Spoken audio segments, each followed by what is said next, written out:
kingdom of God operates through seed time and harvest, and even in our lives, praise God, everything is going to operate through seed time and harvest. There are good seeds and there are bad seeds. Do you agree with that? So let's write a little on that system, because I was talking to somebody and that somebody said, I'm doing everything that you tell me to do, but you see, things are not happening. So I said, okay, let me just change something today.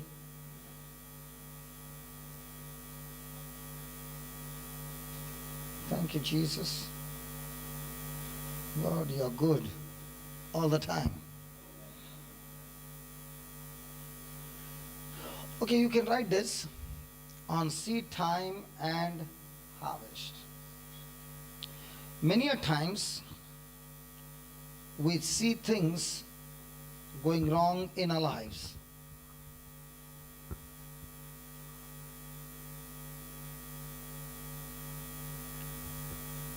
Do you agree? Even in Dubai? Good. And we fail to deal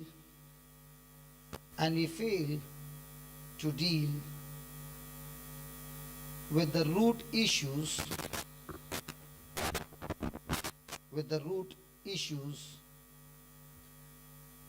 causing the problem. We fail to deal with the root issues causing the problem. The outward results we see,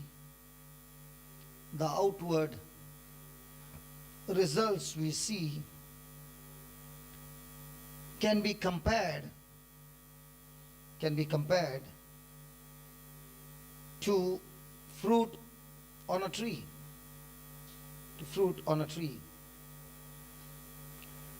However, unless the root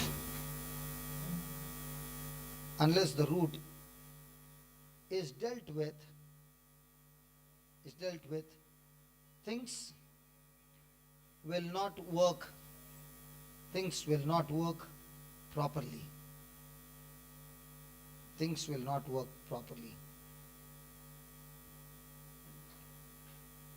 Walking in love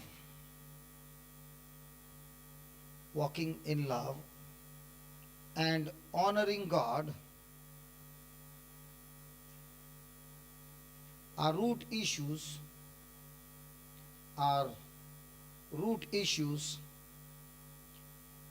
that can affect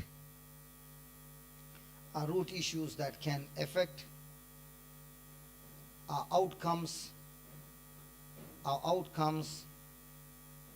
in life.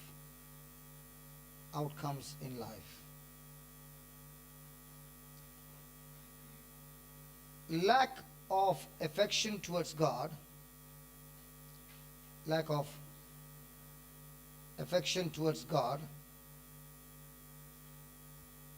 along with ungratefulness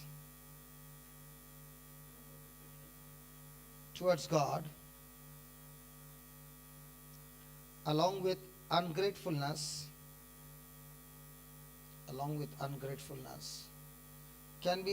can be the reason we are experiencing lack.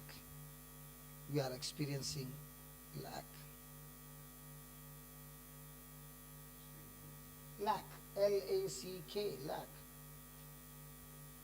When we serve God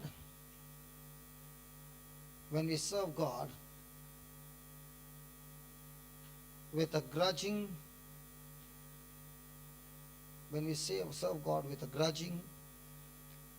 ungrateful attitude,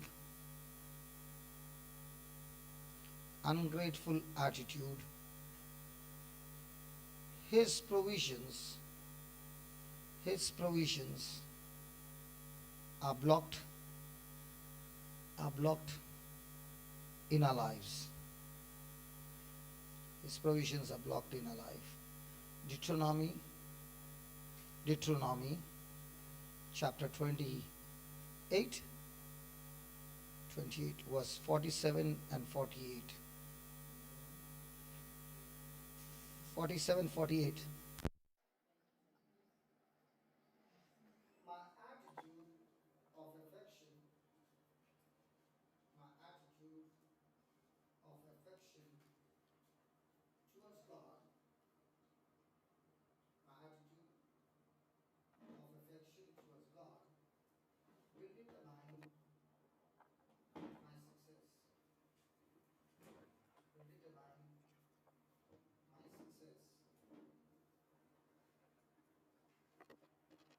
Affection is a delightful commitment. Please underline that, please. Affection is a delightful commitment to serve God out of love.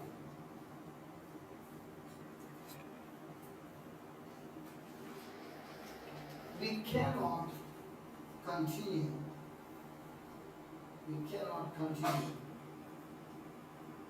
to look at serving God. We cannot continue to look at serving God as a burden, and expect His blessing, His blessings. Jeremiah 23, 36 to 39.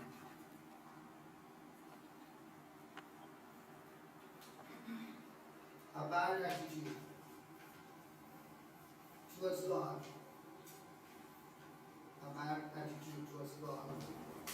blocks His path. A bad attitude towards God blocks His path. We need the power of God.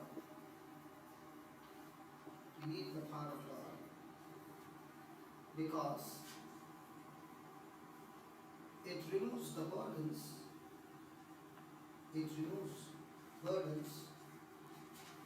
And destroys yokes.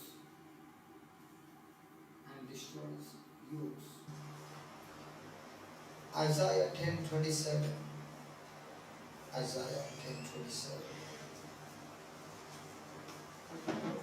Do we see serving God?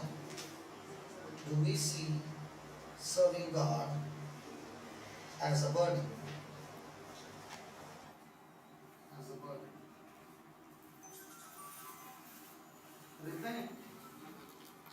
Repent and ask God.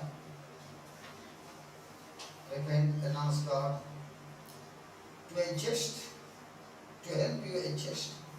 Repent and ask God to help you adjust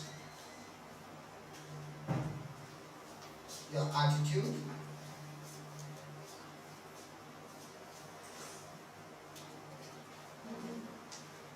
your change of attitude. Will change the way. A change of attitude will change the way you feel about serving God.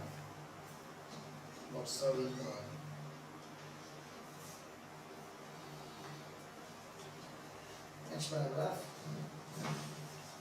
In everything, I know you're tired. That's why I'm giving you this. In everything, give thanks.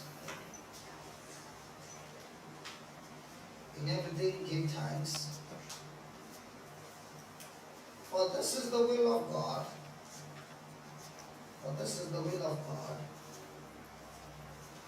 Can you just push up? Can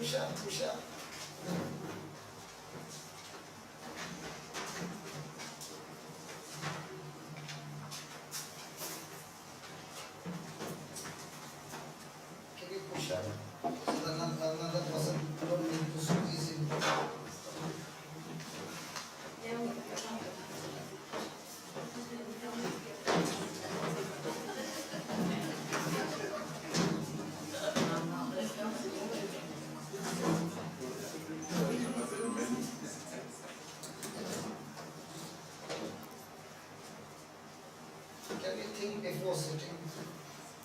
that we keep on pushing up so the next person who comes doesn't have to squeeze in.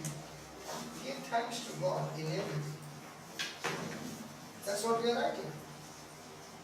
Hallelujah. But you always like the bonus, the I'll say. Praise God. 1 Thessalonians 5:18. Yes, I'll say. I was just talking about everybody likes the I'll say. And who says you keep making, then the person comes and then, yeah, push it.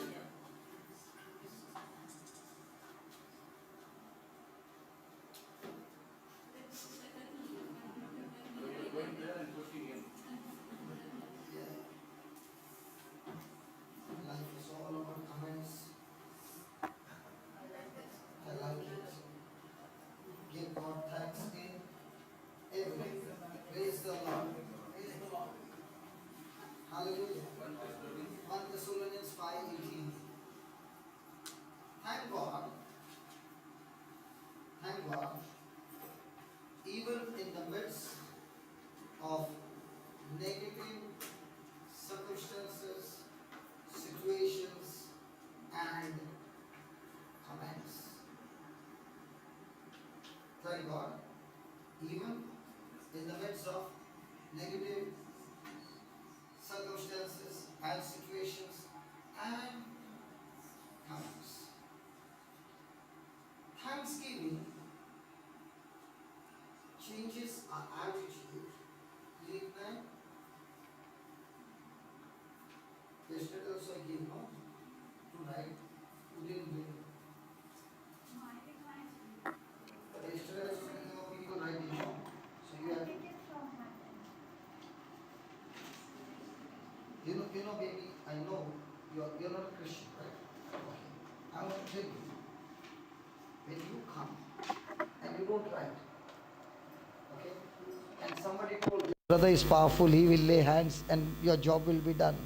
If you don't write those things and you don't practice these things, even if I lay my hand 100 times, hair will go, but things will not come because the root is wrong.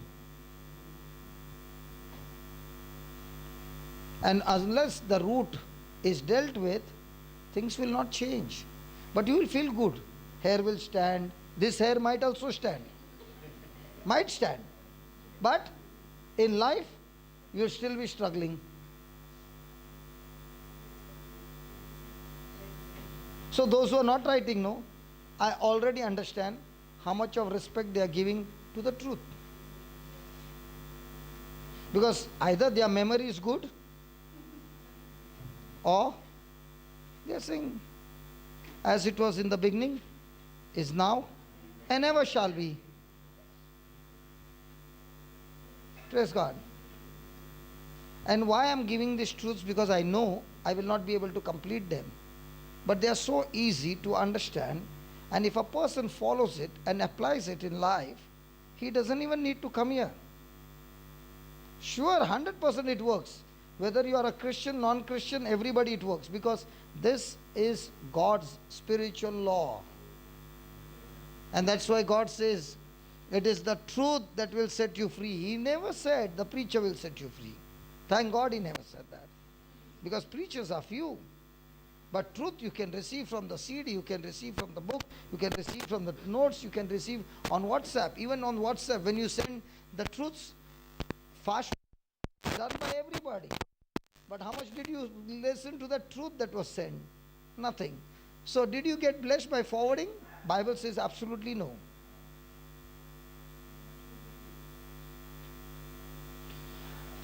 So thanksgiving changes our attitude towards God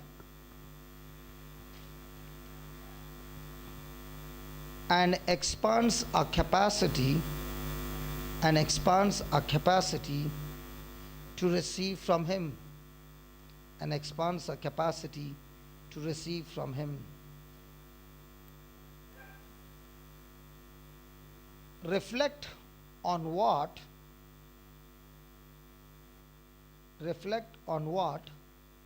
God has already done, reflect on what God has already done in your life, and begin to thank Him,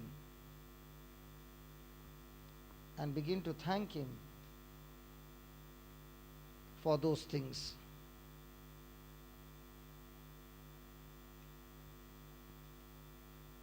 Next line, train. Train. Train yourself. Most of the time, whom do you want to train?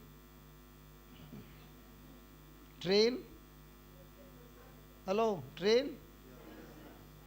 Train? Your spouse. Very good. Train? Train? No. Train your spouse to be thankful. What will you write? Train your spouse or train myself?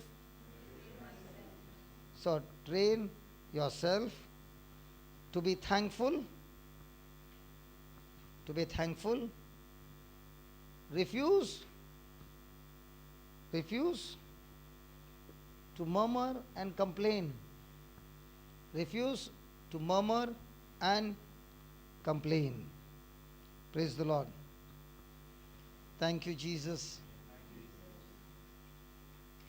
So shall we begin? Praise God. So the kingdom of God it has got an operating system called sowing and reaping. There's a time when we plant the seed, and between the seed and the harvest, there's a time span. Praise God. My thoughts are seeds. My words are seeds. My attitude is a seed. My desires are a seed. My decisions, my actions are seeds. So in the whole day, we, whether we like it or not, are continually planting seeds.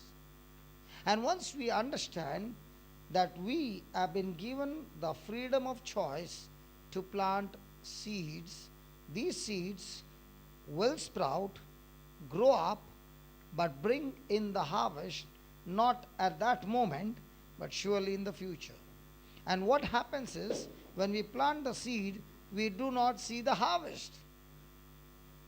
And that's why the enemy says, you did all those things, but nothing happened. It's good. Continue. But actually speaking, Jesus is saying, there is going to be a time. So if I'm going to plant the bad seeds, now those bad seeds that I planted will surely bring in destructions in my life. Today, wherever I am, in whichever position I am, it's nothing but the sum total of seeds that I chose to plant in the past that has brought me to this place, and in whatever situation you are going through. So if I want to change my harvest, I need to change my seeds. And yesterday we learned that when Jesus said, Jesus was alone, Jesus was actually casting out seeds to the crowd by giving his teachings. The crowd heard it, did not understand, they went back home. But the disciples and a few others, when they did not understand, they went to him and said, we could not understand. So please, we are seeking the truth. And that's when Jesus said, when you are seeking the truth, then the power to understand the truth will be given to you. Praise God. Praise God. Hallelujah. Hallelujah. Thank you, Jesus. So when wrong things are going around in my life, what do we want to do? We want to change those things. But the things that are happening in our life are not the roots, they are the fruits. So even though you cut off the fruits, but the root is still bad, will the tree produce again the fruit? Will it be different or of the same kind? So unless I deal with the root, can I deal with the fruit? So most of the time we are trying to change where? External things or the root? External things. And we all the time keep saying that God is the one who will bring good things in my life. But when you look at God speaking, Jesus speaking to us, and he's saying, the kingdom of heaven does not work the way you think it works. Because we have been living in this world, and the world always wants to blame God for everything that's happening wrong in this world. How many of you believe that God is all powerful? Come on. Yeah, good. How many of you believe He controls all things? Praise God. How many of you believe everything happens according to His plan and purpose? Good. I'm going to shoot all of you now. If that is your verdict, then every murder that takes place, who is responsible? God. Everywhere bad things, crime is happening, who is responsible? God. Because you said God is all powerful. Agreed? Everything happens according to His plan. So if the murder took place, it was God's plan according to you. Everything happens according to His will.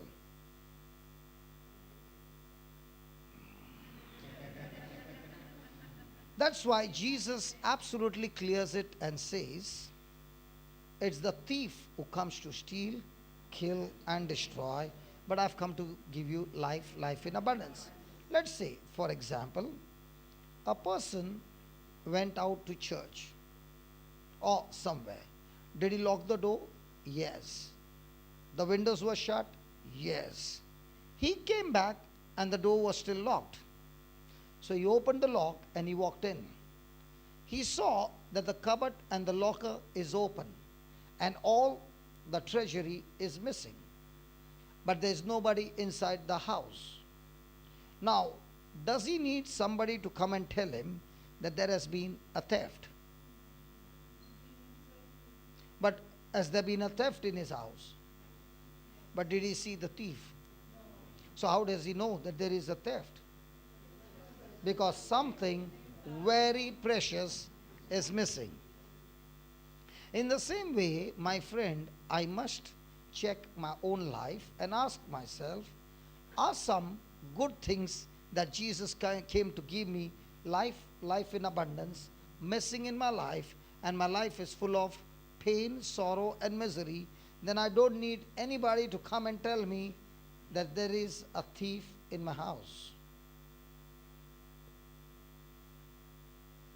And if that thief is in my house and I do not deal with the root, that thief will one day eat up everything.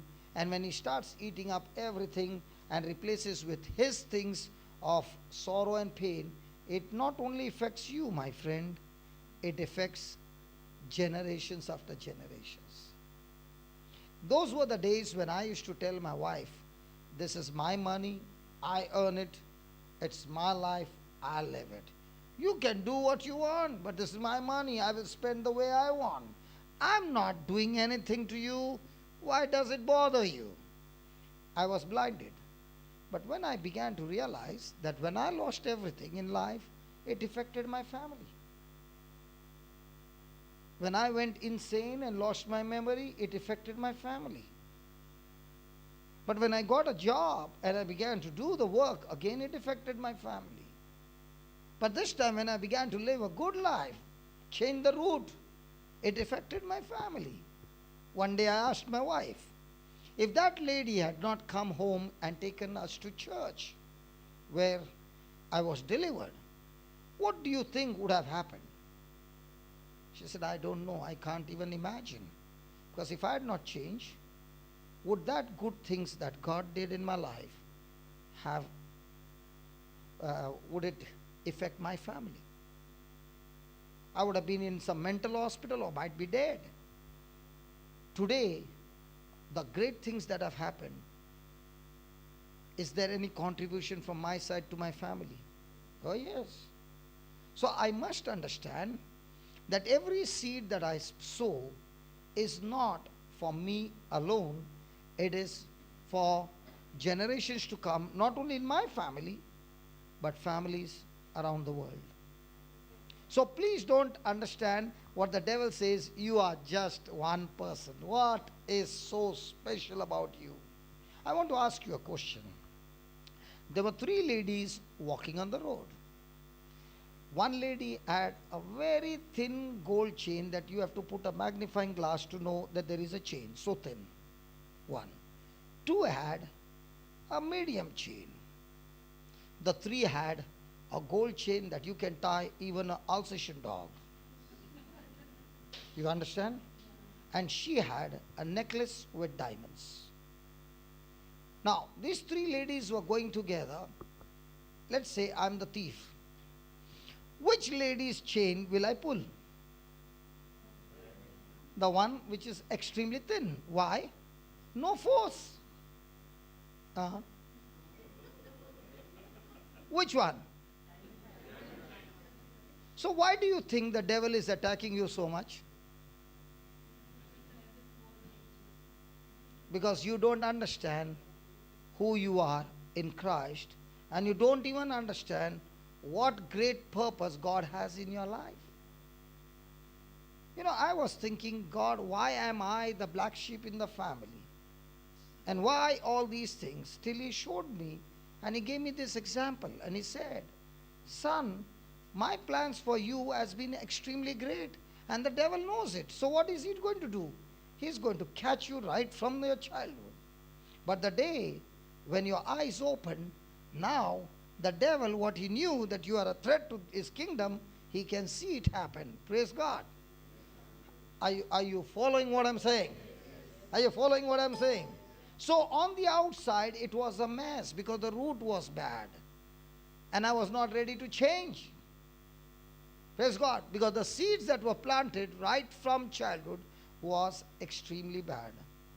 You know, I was speaking, the preacher was preaching, and then one person said, you know, when the family is bad, the child has to be bad.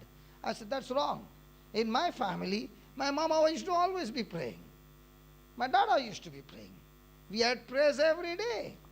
The environment at home was extremely different, but I chose never to be with good people. I always loved people on the other side.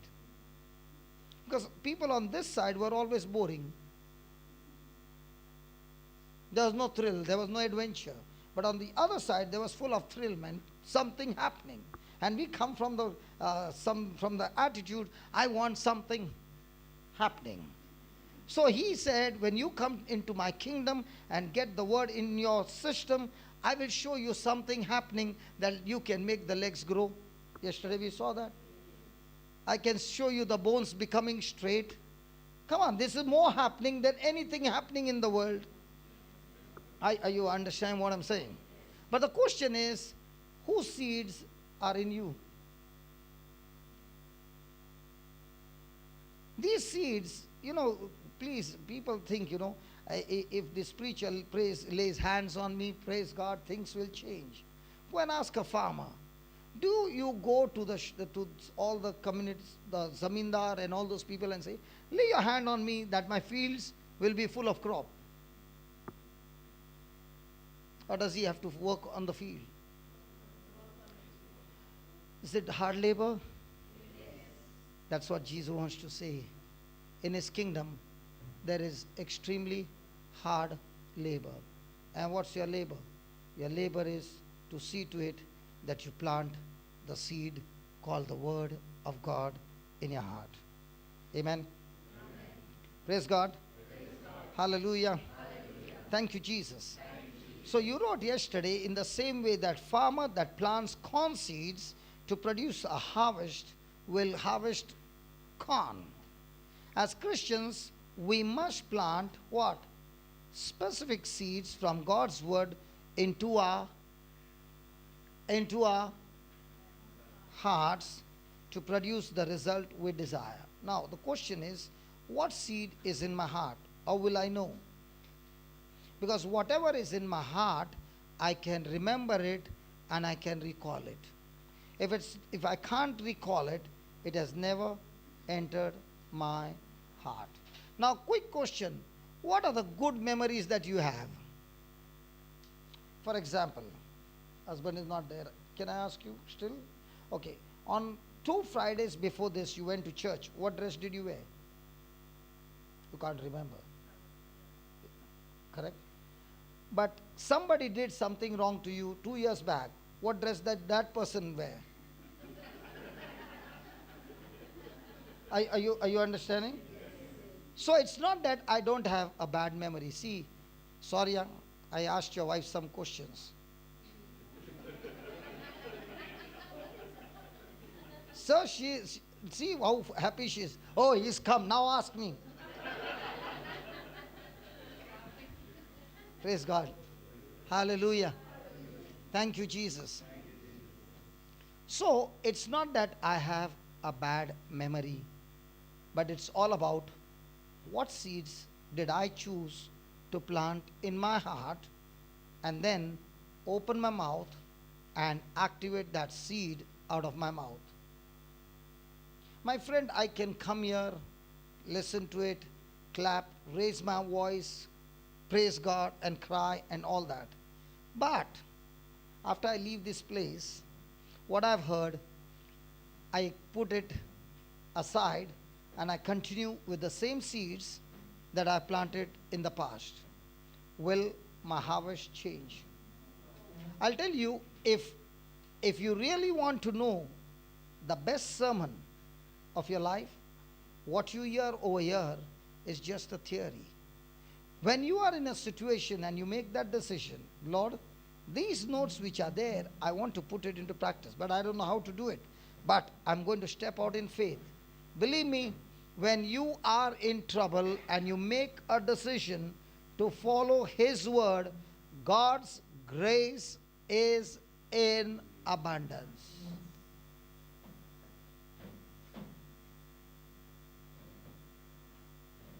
Let me show you how God's grace is in abundance.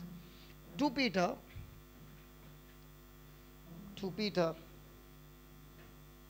chapter 1 verse 2.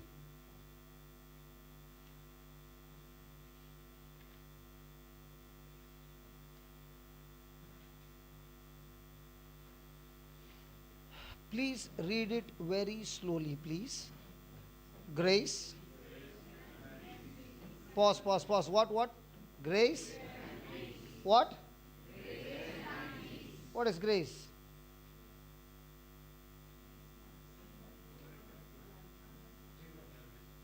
What is grace? What is grace? Okay.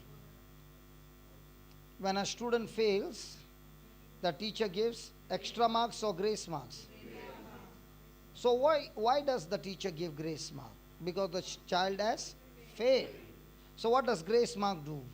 Grace marks does not come because of the student's qualification, but grace marks comes because of the teacher's love. And she puts that mark into the child so that the child is promoted to the next class. So grace is something that I don't deserve, but yet God decides to give it to me, is grace. In other words, you can write it in capital letter. Grace is God's willingness. These definitions have to be learned by heart. Then you will always, whenever you read the word grace, you'll know what it means. Grace is God's willingness to use His power, His ability on my behalf,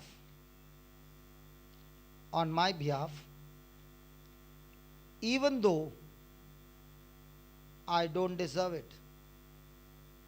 Even though I don't deserve it.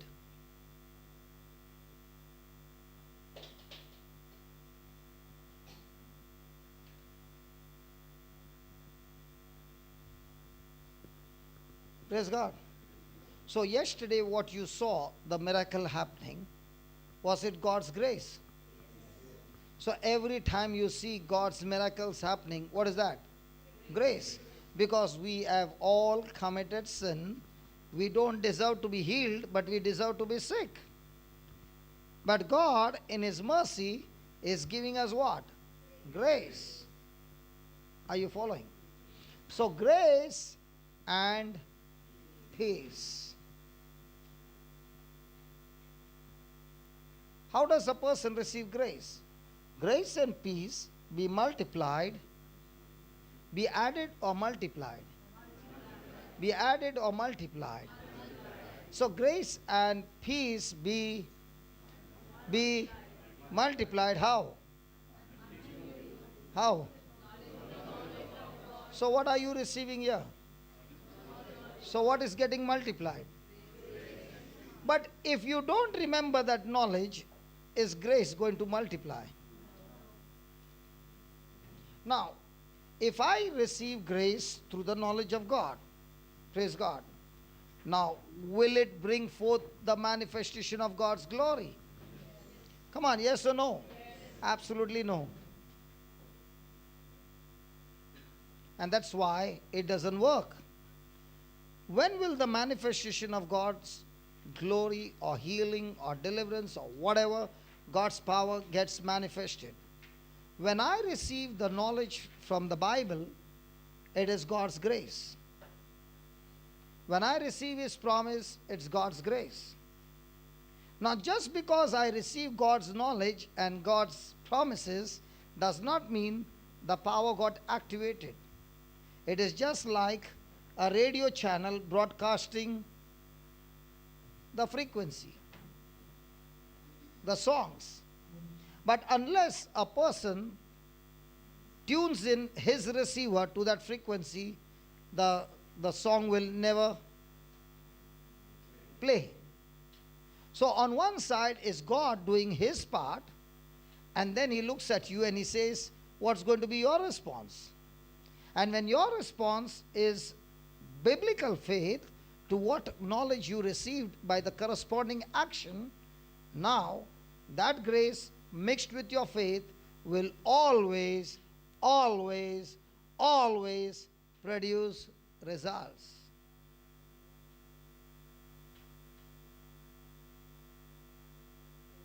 And that's why it's very important that after I got the knowledge and I walk out of this place, I must have made amazing prayers over here under the anointing.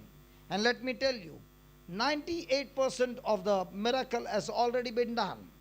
The manifestation is just waiting. And before the manifestation can come, the devil will come with his best shot to knock you off. And at that moment, the same promise that you heard here, you practice it after leaving from here. That is, you continue with your faith. And when faith is consistent and continues, now you are no longer a double-minded person, but you are now a single-minded person, and that consistent faith will bring forth the manifestation. So when will you actually begin to hear a powerful sermon from God? When you are under tremendous pressure, and that's the time you recall all the knowledge that you received, and you're saying, God, I need your help. I am going to move into action. I'm not going to grumble. I'm going to continue to speak what you promised me, and I'm going to continue to believe, even though every physical evidence says no chance. I'm stuck to you, O God, in the spiritual evidence. Manifestation guaranteed. Hallelujah. Thank you, Jesus.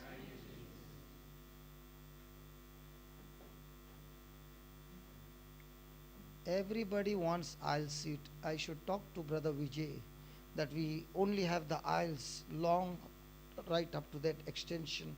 We'll not remove all the other chairs, only one line, aisle. Praise God. You know, a real Christian is who? A real Christian is always looking for, how can I make others comfortable? And I squeeze in, and I'm in that uncomfortable place and saying, God, anyway, I'm doing it for you, and I love you. That's Christian. A person who says I'm a Christian, who is pushing everybody to make himself comfortable, is surely not from God. Wrong route. When the route is wrong, the fruit is what? So when somebody says, get up and please go in. Hallelujah. Thank you, Jesus. Last will be first. Please come. Thank you, Jesus. If possible, you can go here. Ah, good boy. Go. Good boy. Yes. Good thinking. Praise God. Hallelujah. So, do we take specific seeds? You know, that's very important. Specific seeds. Now, when you have the specific seed, that seed promises you that God is going to back you up in that promise. But, you know, when you, especially this happens in India, most of the flying company will give you an ad. Fly Bombay, Goa, 300 rupees. And you're so excited, you're saying, my God, cheaper than the bus. And when you go there at the counter and you say, 300 rupees, give me 600. He says, didn't you read conditions applied? And what's conditions applied? Tax 3,000. Total 3,300. So also in God's kingdom, there's always conditions applied. And there's one condition applied is love. You might have promises of God, doing everything, but you fail the love test. You have failed it all. That's why God gives us one commandment. Jesus gave us only one commandment. And what did he give us? Love. And what's that love? One-sided love. Praise God. So, in the same way the farmers plant corn seeds to produce a harvest of corn, as Christians, we must plant. Say that, plant. Say that again. Say that again. How many of you have seen, especially this I've seen in Goa, but not in other places, especially in the month of May, April, May, your mango trees shift the place and go in the place where there is shade. Because too much of sun in April and May. Yeah. And the mango tree starts screaming and yelling at the owner and says, if you don't give me shade, I will not give you any mangoes. Have you ever seen that? And when it is raining and winter, is the tree still there? I'm asking you. What about us? Are we still planted, or as the pressure comes, our plantation changes? Hey, when we come here, or we are worshiping God, we are saying, God, I'm committed to you and I'm stuck to you. When the pressure comes, are we still committed? So have you changed your place? What happens when you keep changing the plant from one place to another? The tree will produce more fruit. Very good. Praise God. So in a day, how many times did we change from what we planted? That's right. Let's read it what we wrote yesterday. In the same way that farmers plant corn seeds to produce a harvest of corn seed to produce the harvest of corns, as Christians we must plant what? So if you want love, what should you plant? You should tell the other person, give me love. Hey, if you want love, what should you tell your spouse? Love me.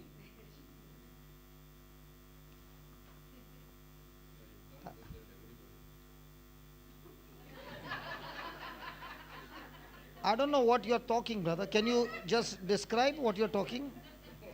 Because we are talking about agape love. What love are you talking? Good. Then how come you're saying all this? Okay, listen. If I want love, what am I supposed to first plant? Love. So unless I give love, will I experience love? But what is my mind saying? You first give me love. So if I understand seed, time, harvest, then what I'm lacking, do I need to plant it as a seed in a relationship? Might be my emotions are really hurting. Did Jesus say the kingdom of heaven, the kingdom of God system operates according to emotions? A person who lives by emotions lives the most miserable life.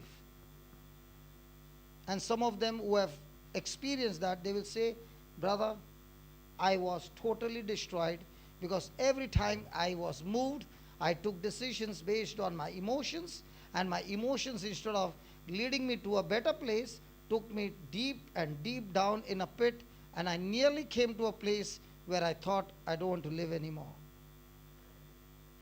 Because I could see everybody hurting me.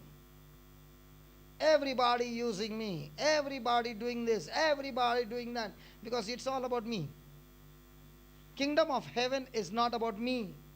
As long as you are on me, you are going to get me.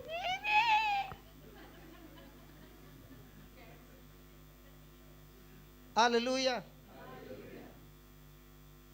Now somebody will say, then why did God give us those senses? Every time you are speaking against senses. Why did God give us senses? God gave us senses to live in this natural world, to make right decisions using senses. For example, there's fire. Your eyes are saying there's fire, don't go. There's a cliff. Your eyes are saying don't go in front, you will go down. So those senses are helping you to avoid danger. But those senses are not supposed to govern your life in a way where your decisions go contradicting to God's word. When your senses speak to you, making decisions contradicting to God's word, you have planted the wrong seed, and that wrong seed will surely produce the harvest.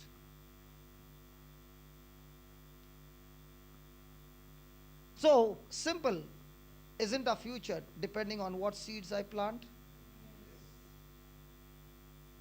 So if a person understands that, is he not going to be extremely vigilant?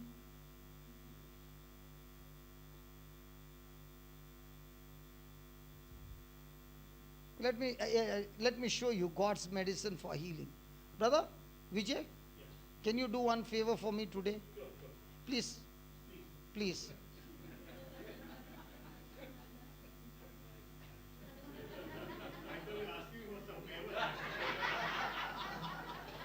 How many of you are happy? No, I want your hands to be lifted up. Jackie, both of us, the founders of bringing him, we are sitting here. Praise God. Praise God. Remember, the naughty student has been brought from the last bench to the first bench. Okay? Okay, now. Why I brought him? Because... Can you shift that side, please? Please shift that side. Yes. Okay. The reason I brought brother here is I did not know he was walking in. And the moment he walked in, God gave me a scripture, because he always speaks about healing the people. My people who come here, even today he is talking, brother, healing. Because his heart is, the people should go back healed. His heart is good. But there are some laws here. See, the kingdom of heaven works on spiritual laws. It doesn't work on brother's heart pouring out and saying, God, please heal them. It doesn't work that way. There are spiritual laws. Okay, just give me 420. Proverbs 420. Nobody will forget this number. 420. Proverbs 420. Indians will not forget. 420. 420.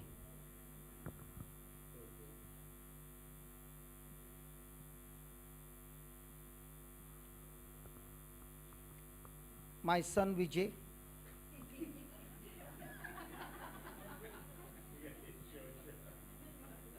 What is he saying? Attend to your healings. Now, is God saying, my son, my daughter, attend to my words? Now, what is the meaning of that word, attend? Listen. Anything else? Yeah, what is the meaning of the word attention? Okay.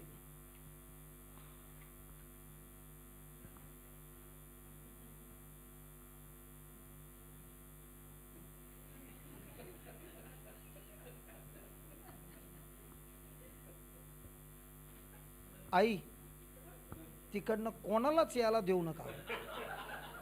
I am talking to the commander in chief, high command. कोणाला तुमच्या मुलाकडे यायला देऊ नका. बस खलास, अभी तो हो गया. Okay, attend. Now it is said in English, a nurse attends to the patient. Now let's say a person is sick. The loved one is in the hospital throughout the day and the night. But will you say this person is attending to the patient, or will you say to the nurse attending to the patient? Why not the person? The nurse is coming just a few times, but the person sitting there is all the time monitoring there. But night duty, day duty, but you never say the person attends to the patient. Why? Because the nurse has got a uniform, he doesn't have the uniform.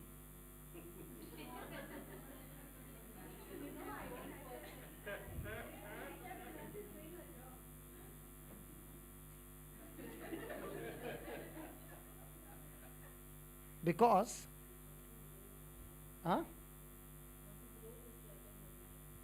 so what's the meaning of the word attend? That's what I'm asking. Okay, because every time the nurse comes and checks on the patient, very quickly she notes it on the paper, what medicine was given at what time, what was the temperature, what was the pressure, everything is noted at a regular interval. So when she's off duty, the next doctor comes, looks at it, he knows what was the treatment given and what was the condition of the patient throughout the day. But if the doctor has to ask the person who has been staying with the patient, what was the pressure and what was the this? In the same way, God is saying, attend to my words. Are we like a nurse noting it down? Or do we have something like this, especially in the Catholic Church? You must read the Bible every day. Did God say, my son, read my word or attend to my word? Another thing, in India, especially in Mumbai, there are children who do their homework with the TV on. The TV is also on and the homework is also on. Thank God it doesn't happen in Dubai. Why are you not looking at me now? Does it happen like that, Papa? 50-50? Sometime? Sometime? No.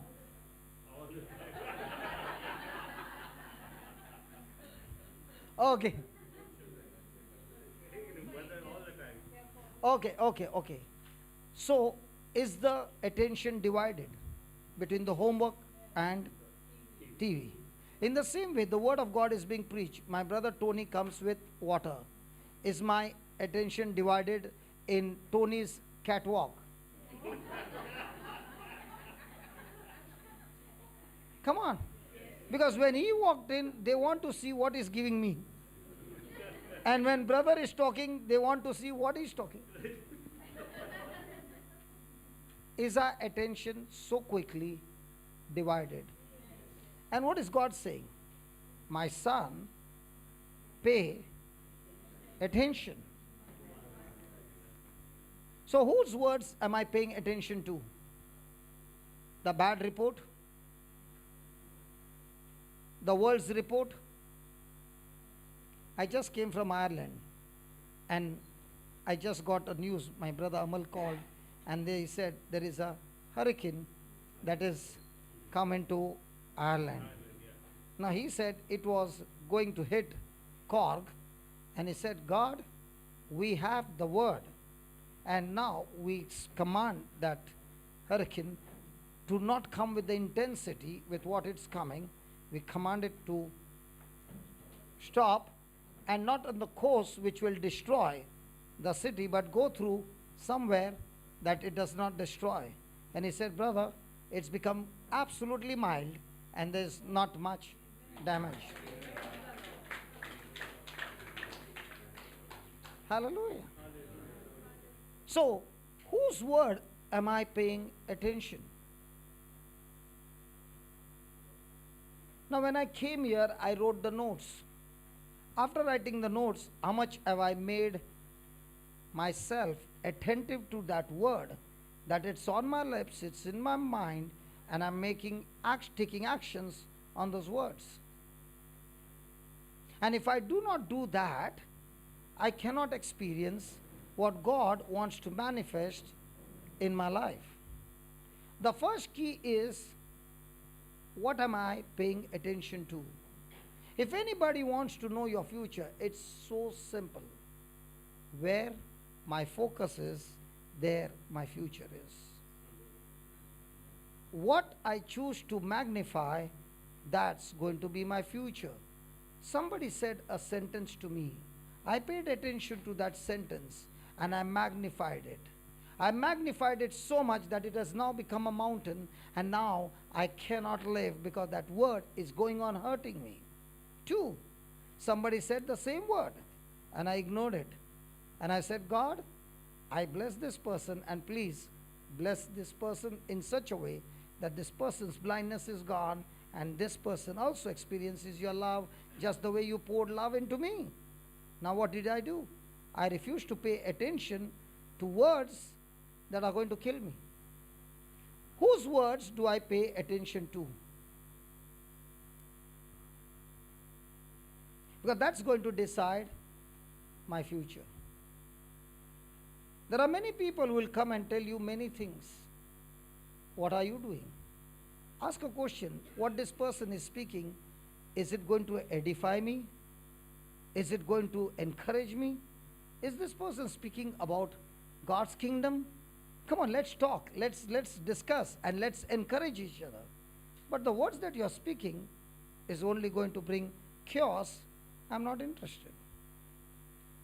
I do not want to be a dustbin that you can come and put your garbage in. God gave this mind to have the word of God. Some people can change this mind into a dustbin. And now everybody is coming and putting their garbage. What happens? Will it stink? And when it stinks, will it come? Gas will come out?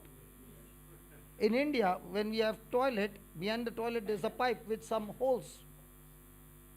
What is that for? Gas to come out, correct? So when the mouth opens, if there is all garbage inside, what will come out? Gas.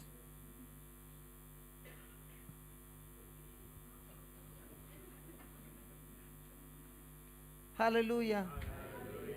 Thank you, Jesus. And when one gives gas, the other one smells. Then another gas. Now what's happening in the family? Gas. Now no more ordering gas from outside. Inside only you put the matchstick, burning, fire. Right or wrong? Come on. So whom am I paying attention to? Whose words? 2. Incline your ears unto. What's the word incline? Incline means to bend. So what is he saying? Bend your ears? He's not meaning that. He's saying, when you hear my word, don't try to reason it out. Don't try to argue it. Just be teachable, submit, and just obey my word. So first is what? Attend.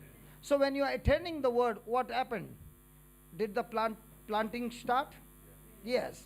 Now when you are inclining, is it rooting? Come on, it's growing. It's better. Yeah. Then 3. Let them not depart from your eyes. There I can see one words written, do what he tells you. So I'm keeping it before my eyes. Huh? Come be my light. Is it before eyes? He loved us first. Is it before eyes? Now is he saying this? I'm asking you, is he saying this? To keep before eyes? No? Who said no? Come on, did he say this? Hello, did he say keep them before your eyes? Let them not depart from your eyes? So, what eyes is he talking about? You know what eyes he is talking about? He is talking about becoming a visionary. You know, a person without a vision lives his life and perishes his life. Because God has given everybody the gift of making vision. I did not say God has given everybody a vision, but making a vision. For example, yesterday I asked you all, how many of you want signs and wonders to follow you? Did I say? Yes. And I also give you homework. Father, let the people be very honest when they lift their hands. In the name of Jesus. All those who did the homework, can you lift your hands, please? And please let the camera. Don't take out people, brother. So many hands are lifted up. My God, praise God. Everybody's hands are lifted up. Let's give the Lord a big hand of praise. Do you know what happened? Yesterday, under the anointing, the Lord wanted to give you and help you to make a vision. The anointing was there, the seed was there, everything was there, but the question was, did you plant it? And if you planted it, then before you could go to sleep, you would have said, I want to do it. When you'll go for a, you said you are in sales division, right? Okay. You came to me, I'm your client. When I'm talking, do you make some points, what I want? Yeah? When I'm preaching, are you making points or only notes? So, when the vision was given, and I said, I challenge you in a 1 month time, you'll see those signs and wonders. When you heard that, what should be your next move? Before I go to sleep, I'm going to do it. Yesterday, a wonderful lady came to meet me, and she was extremely going through pain. And she sat with me and spoke, and I said, listen, you can go on with your story, and I don't know why today I'm listening to you, because it's like a volcano coming out, okay? I said, listen, I can't take it anymore, can we talk? And then I began to share with her, and I said, now that you're going, can you do a homework? I will give you 2 sentences. Can you say it 500 times? She said, yeah, surely I'll say. And then I said, I'll give you one video. Will you watch it, the teaching, and send me the notes? She said, yes, I will do it. This morning, she called me up and she said, hey, brother. I called her. And I said, hey, how are you? And she was laughing and laughing. I said, what happened? She said, brother, I can't understand. It is so simple. All these years I've been struggling. I said, what is so simple? She said, when you gave me that scripture and I said it 500 times, my legs were paining, my head was paining, everything on me, my body was paining, and everything was saying, stop it. And I said, let's fight. I'm a fighter. I said, let's fight. And I kept on and on and on, and everything broke down. Everything broke down. Everything left me. And I began to listen to the teaching and began to write. And as I was writing, I realized I was doing exactly opposite things. Okay? So I changed myself. In the morning I got up, I was like a newborn baby. And she said, within 24 hours, not even 24 hours, brother, in the morning, everything changed. And I've sent you the notes. Did you go through my notes? I said, I did not go because I've got 1,200 messages today. Please don't expect messages from me. If you want, I'll show you.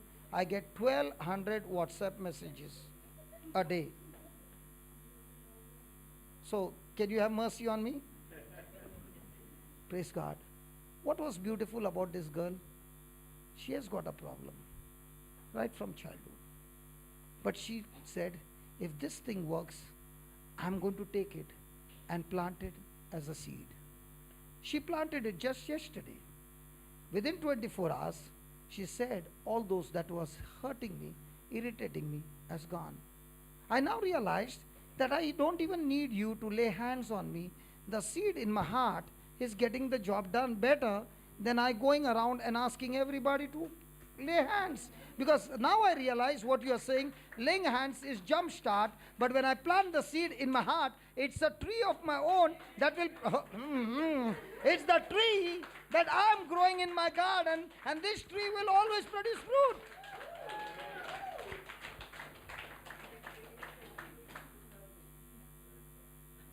But after listening everything, I go back home and I never do the homework. What happens? My life is still the same. In Dubai, who was there with me? Somebody was there with me, and we were seeing the beautiful lawn, and that person said, if in Dubai this lawn is so green, where do you think it should have been more green? In our country.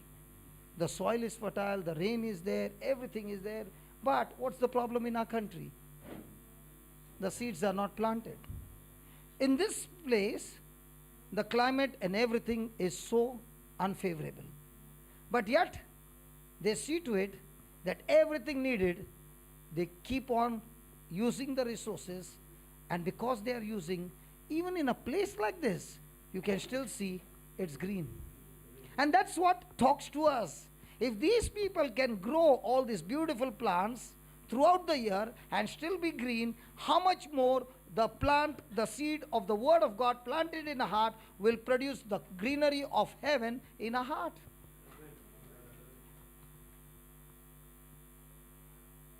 Is cow dung tasty? Is it stinking? Come on. But is the cow dung good manure for the plant? So are there some people coming and giving you some herbs? It's good manure for your plants.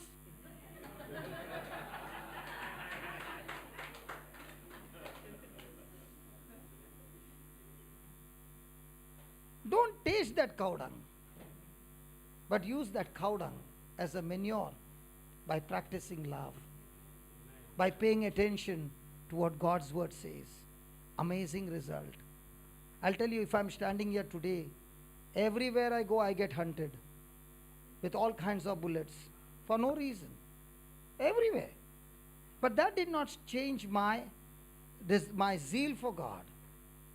And actually speaking, if those bullets had not come, I wouldn't have been what I am today. Because of those bullets, I learned how to duck. And even if I'm wounded, I've learned how to use the word to heal, and also learned how to bless and love my enemies who hurt me. In this, what happened? It made me a better person, stronger person, and took me on a beautiful relationship with the Holy Spirit. I can say without a doubt. Hallelujah. Thank you, Jesus. So, let them not depart from your eyes. He's not talking about physical eyes. He's talking about the eyes where you're making your vision. How? By paying attention to that word. And you're saying, God, you said you will confirm the word that I preach with accompanying signs and wonders. I thank you, Lord. I thank you. I thank you, Jesus. I thank you, Jesus. There's a tallest building here, no? What, Burj? Many people asked me, have you ever been there? I said, no. Are you not interested? No. So I've gone very close to that building, but never gone. Today I got a call to go and meet a family in that building. I did not know it was that building. I was told to come to financial. From financial, it changed to Burj Khalifa, and I'm looking at the station. Where is this? And I found after that. And then he said, come to this place and that. And when I walked in, so much of security and all that. And I began to think, God, there were so many people who wanted to take me there. But this is something different. I'm going, and two people walking with me, taking me to the place. It was different. If I would have given 150 rupees, okay, two people walk with you? God knows how to take you in His own style. Are you listening?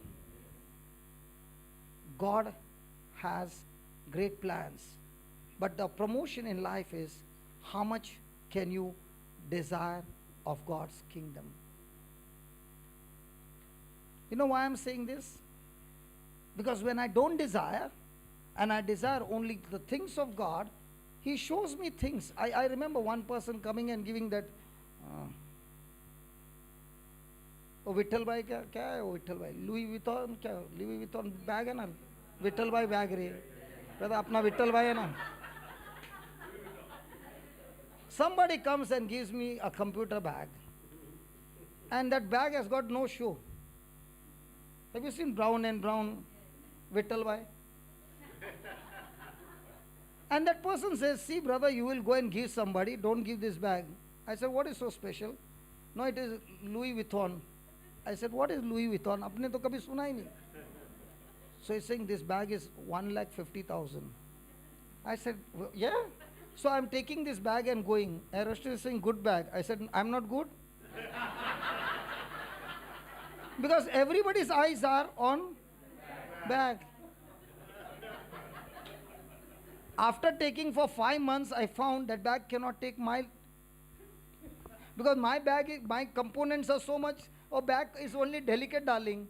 अपना China वाला अच्छा है यार.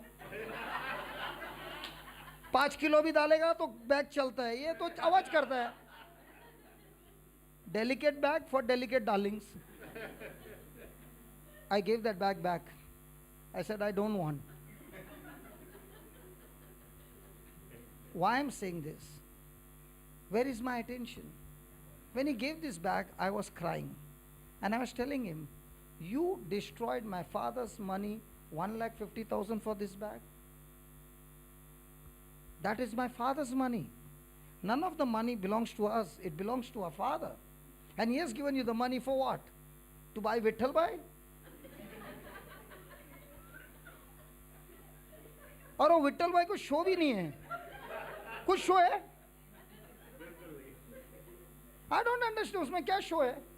You have seen brown? No man knows. Only the ladies knows. Huh? You are thinking of some other brand. Where is our attention? Vittal bhai. Praise God.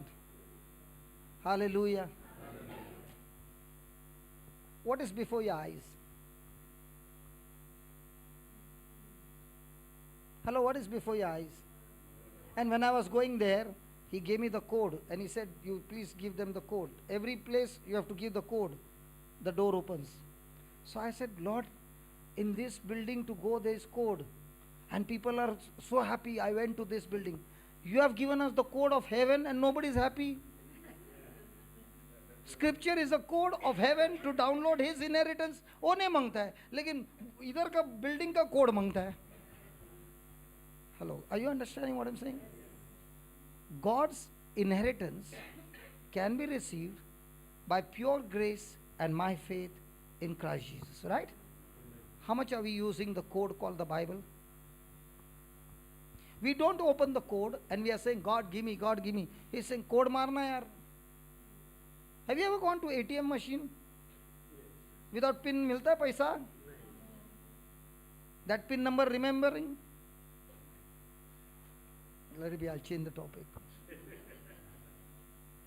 Brother यार as soon as you put in Dubai, मैं तो गया नहीं, pin डाला तुरंत पैसा आता है क्या? ट्रांजैक्शन इन प्रोसेस आता है? No no, it says no transaction in process, time लगता है ना? हाँ, जैसा the moment you put PIN and transition in process and you are impatient, you went out, you took the gaya, who got the money? So how many times you were impatient? Transaction was in process.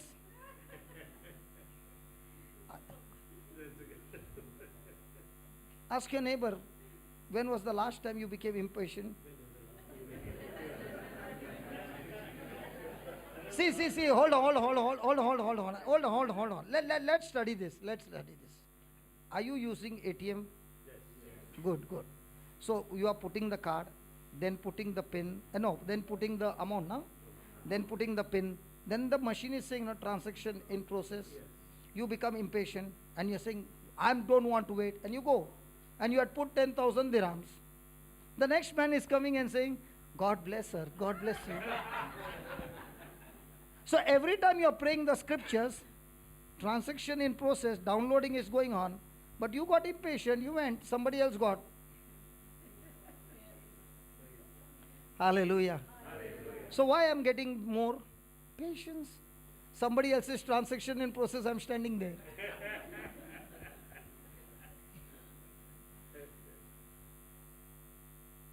Anything touching? Lord? Praise God. Thank God. Thank God. So do we need to change? Yes. Praise God. So what are you going to keep before your eyes? Transaction in process. So what word you are paying attention to? Okay? The enemy will come and try to draw your attention from that word to his lies. And you are saying, no, I've kept that word before my eyes. I'll tell you I'll tell you how things change into blessing. When I was preaching, everywhere I used to get hunted.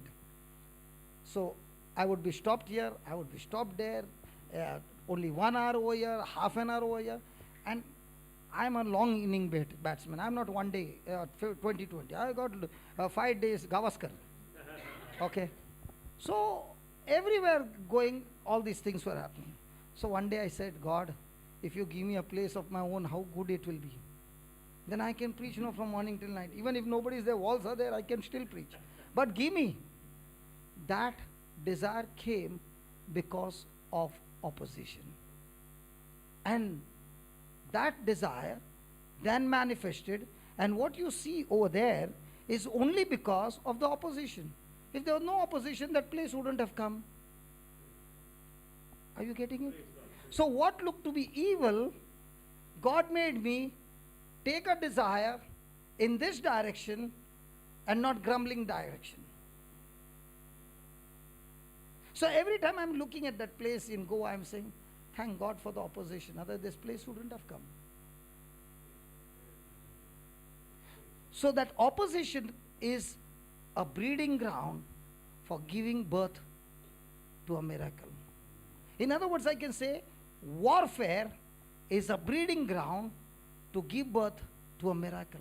If there's no warfare, there is no birth of a miracle. But in that warfare, if you are attentive to the word, inclining your ears to his saying, keeping his words before your eyes, praise God, and not allowing it to depart from your heart, keeping it in your heart, then those things that you are paying attention for things, it is a pregnancy that will bring forth the spiritual birth of a miracle. Amen.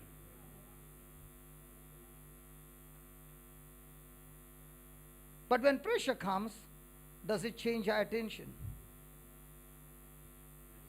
Does it change our words coming out of our mouth? Does it change our peace and patience? Come on. What is that called? Abortion. What's that called? Miscarriage. It has to go through the complete process.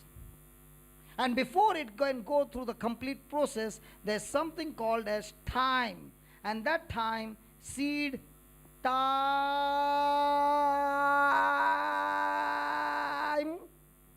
and harvest.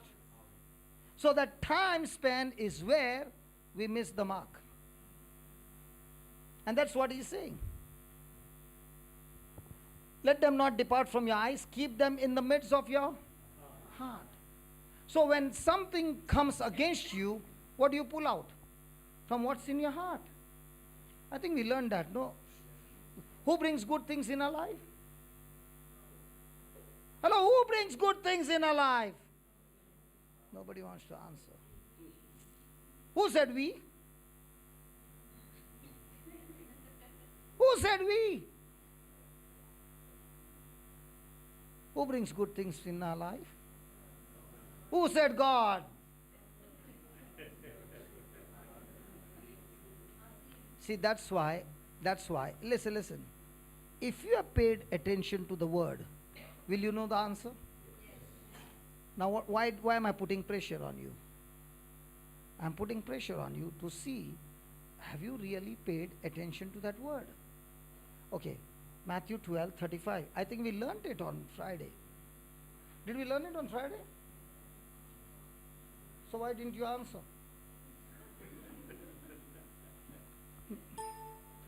Matthew 12.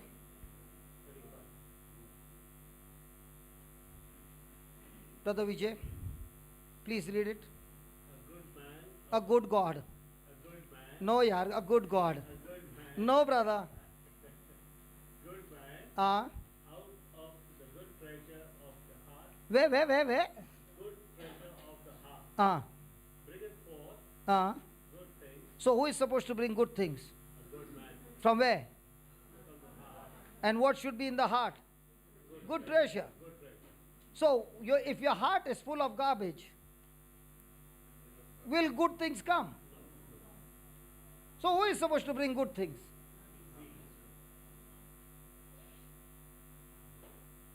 So if bad things are coming, where is the problem? Somebody else is doing that, isn't it? Did he say your neighbor who troubles you will bring, because of your neighbor who troubles you, you will bring bad things out of your heart? Whoever does what they want, they are not responsible to bring bad things in your life. You are. The world says you are like this because they did like this to you. God never says that. God says, even though they did like this to you, look at my son. The whole world saw it, what they did to him, what we did to him. But was he still able to bring good things out of his heart? So please read, a good man out of the good treasure of the heart brings forth, and an evil man out of the evil treasure of his heart brings forth. So where's your future? In your heart. So what are you storing every day in your heart? Good memories, bad memories, God's word, or the report coming from the world news? Because whatever is in the heart will decide good things or bad things. साहेब आता बोला मी काय करू?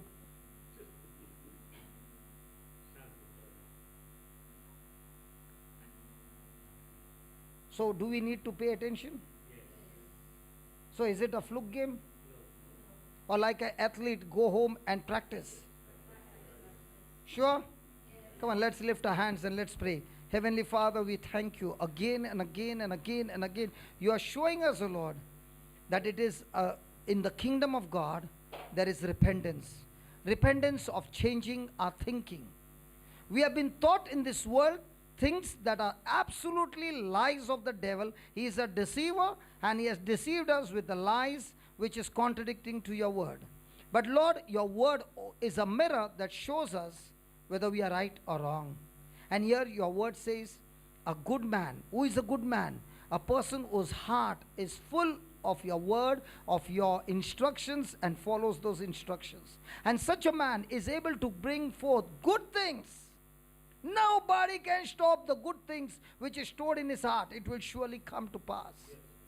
Lord, help us to guard our 5 sense gates, especially our eyes, our ears, and our mouth.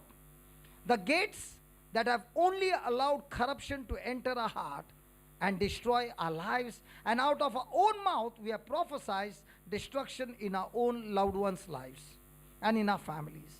Father, we ask you to forgive us, we repent, and we thank you for showing us this truth, Lord. And we make this decision from now on to plant good seeds in our heart. Lord, let the harvest of all that corruption that has come out of our mouth through the heart be completely destroyed in the name of Jesus. And Lord, the good seeds that we have planted in our heart and spoken out of our mouth, release an anointing that brings forth amazing manifestation of your glory. In Jesus' name we pray. Amen. In Jesus' name we pray. Amen. So is it going to be labor?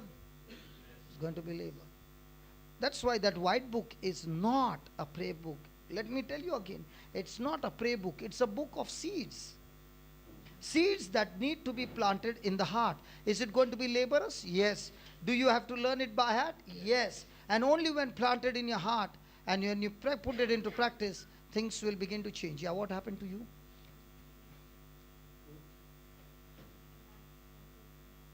Sorry?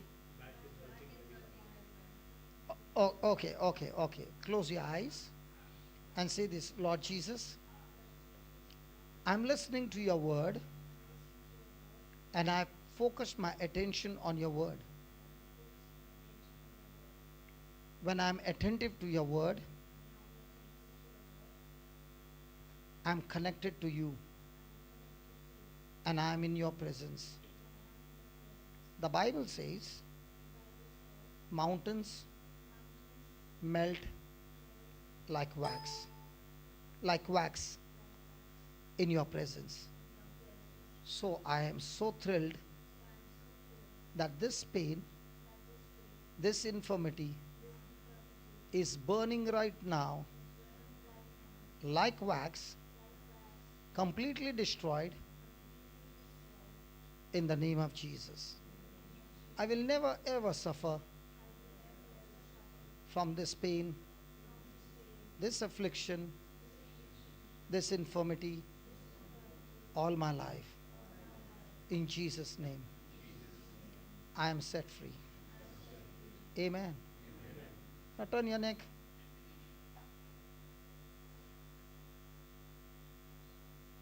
What? Fully relieved? Yeah, good. Turn. Did we ask God to heal you? No. See, that's why you must be careful what I prayed. Did I ask God to heal you? Or did I use a tool called a scripture? Did it go? Now, a person can be praying.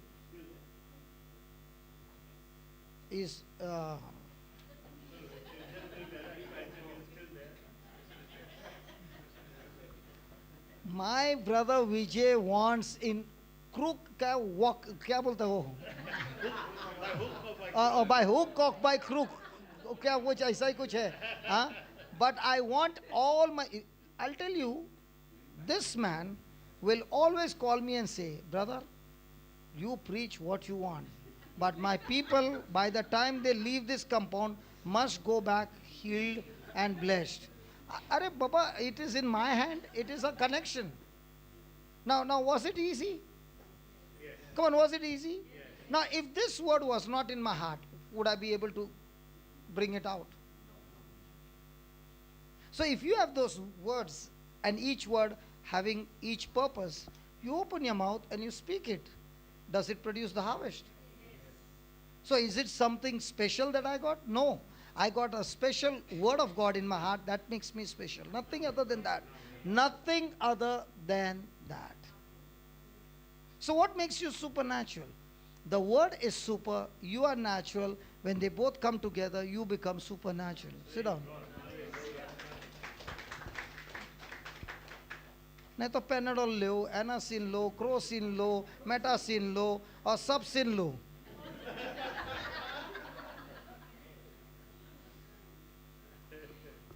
Hallelujah.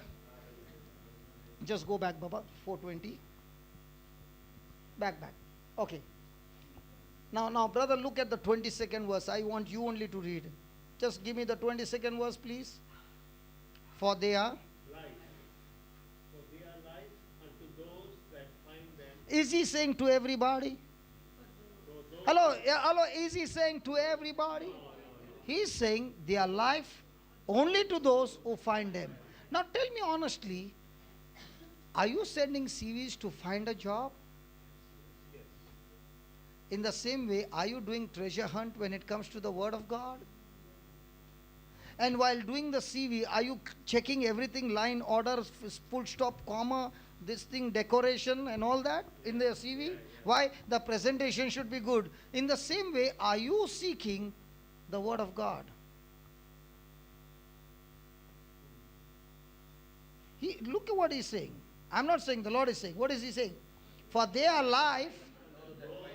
And what kind of life? Not ordinary life. God kind of life. There's a lady in Australia. She's married 14 years. I did not know it is 14. I thought 7, 8 years. So I am sending these teachings, no? So I had sent on Zoe life, a God kind of life. So she sends me a message saying, what is this Zoe? I said, Zoe is God kind of life that Jesus came to give us. Okay? And this life is where, how many of you believe Jesus had life? Yes. But he had Zoe life. So when he went and stood before sickness, sickness would die. When he stood before demons, demons would flee. Okay? The powers of darkness would be cast out. That's Zoe life. And he came to give us that life. She said, oh yeah? And she began to meditate on Zoe life. And she kept saying, Jesus, you came to give me Zoe life. I got Zoe life. And because I got Zoe life, barrenness has to leave. What did she say? About a month back, she delivered the baby. And she said, do you know what's the name? Zoe. I said, why did you keep Zoe? She said, because of the teaching of Zoe, I now realized that how to use this tool to get the barrenness out of me. I did not teach her.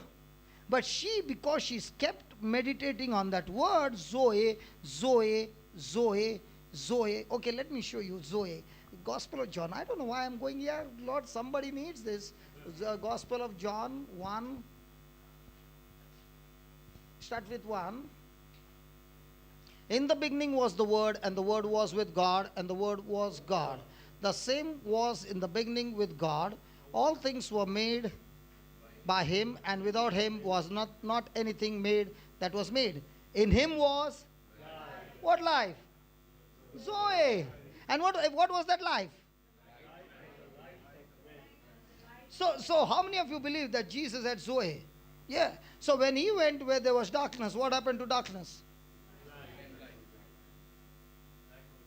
Are you understanding? So what was that Zoe? To give light to those who are in darkness. To give healing to those who are in sickness.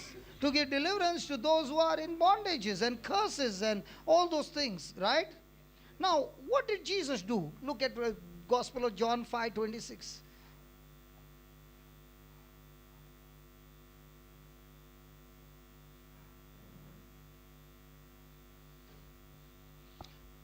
For as the Father has,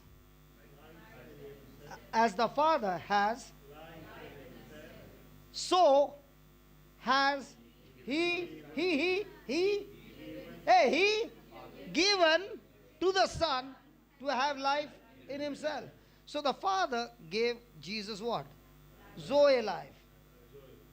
So, can you give your life to me? No. But can Zoe life be given? So what did Jesus come to give us? Life? Not the ordinary corrupted human life. He came to give us the Zoe life. And when we receive the Zoe life and we believe that this Zoe life is in us, and now when you speak, the Zoe life destroys the kingdom of darkness. So go to Proverbs now. Are you following? Give me 22. For they are life. What life? But this Zoe life will come to whom? Those who attend Brother Vijay's prayer service. Hello, who will get this Zoe life? So finding will take effort? Or is it going to come free?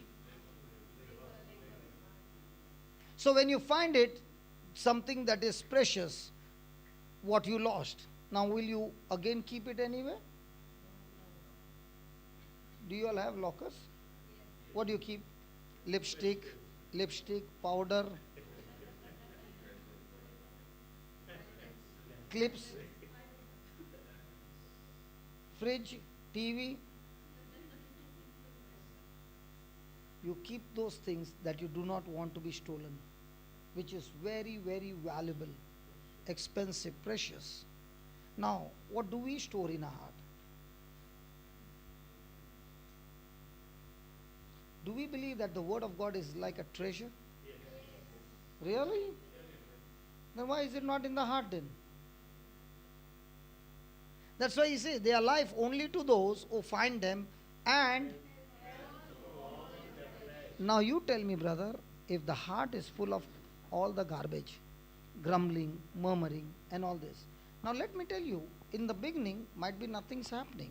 God gives you grace time to change.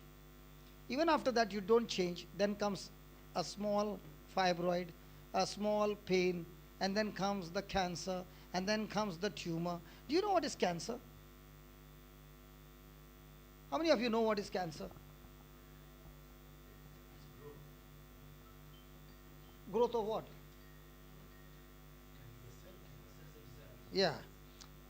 Our brain is a processing unit that produces cells every day in millions.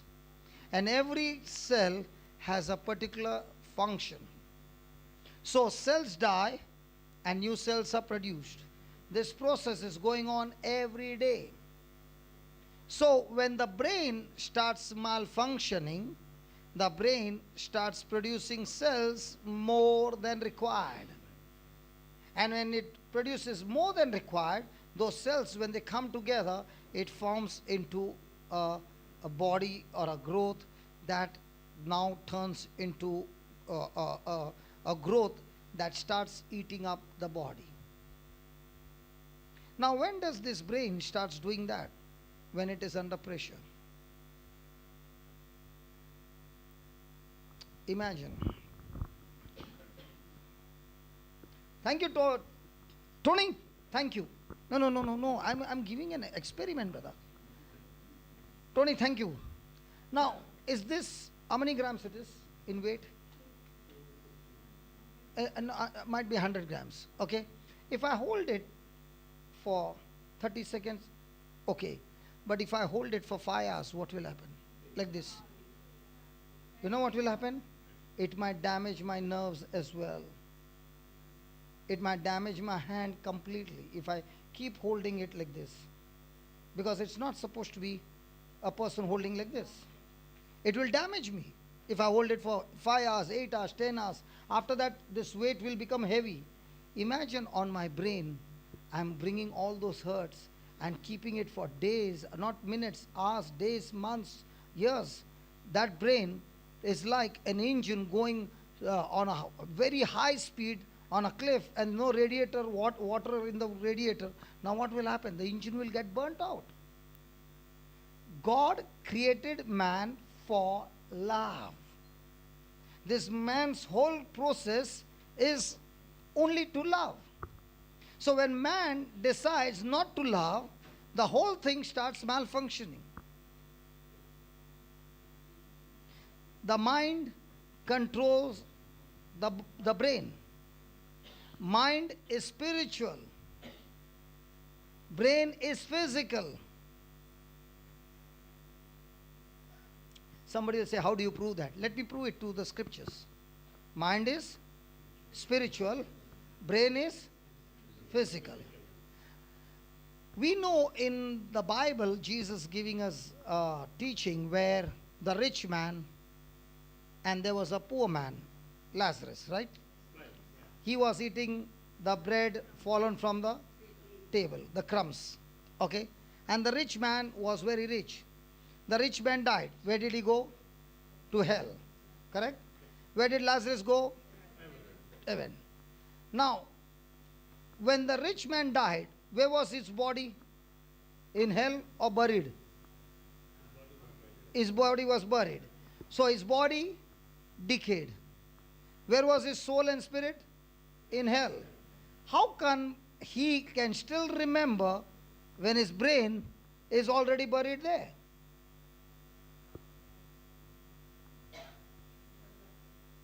Hello? His body was buried. Did he take his brain while going? So his brain also got buried? So his brain, memory chip, everything buried, physical. But what about the soul? The soul even now remembered and told Abraham, can you send somebody to my brothers? Are you understanding? So the mind is spiritual. And that mind has connections to good seed or bad seed. If the devil wants to destroy you and you are taking the bad seeds, not repenting, but going on taking and taking, the torture that will come in the future will be extremely, extremely bad because your whole system has gone on a reverse side. And when that cycle starts operating, now you are ready to change, but by that time, the poison has gone all over your body. If you can, go home and watch this teaching from Caroline Leaf. She speaks about science using scriptures. She is a scientist, 35 years of research done, and she shows how the mind works that connects to the brain and how the brain starts giving signals to your body. So by you forgiving and blessing and loving somebody, you are doing a great favor to yourself. You're not doing favor to somebody else. You are doing favor to yourself. But taking that hurt and sitting with that hurt, I won't be surprised when after a few months you will say, hey brother, I also got cancer. Because your brain has gone overboard. It cannot take. You go home and try this for 1 hour. I challenge you, your hand will stop moving. So imagine your thought process going on and on for days together.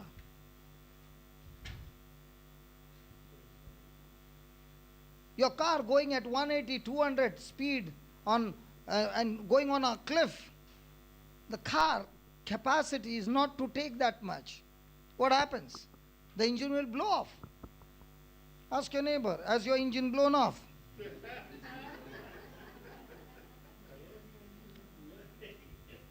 You asked him. Very lovingly she's asking me, has your engine blown off? I'm going to go to the garage now. Hallelujah. But I saw nobody asking anybody.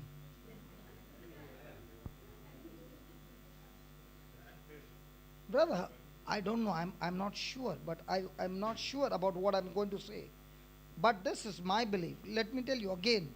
I am not sure about what I'm saying. This is my belief. No, I'm not yet started here. No. Listen.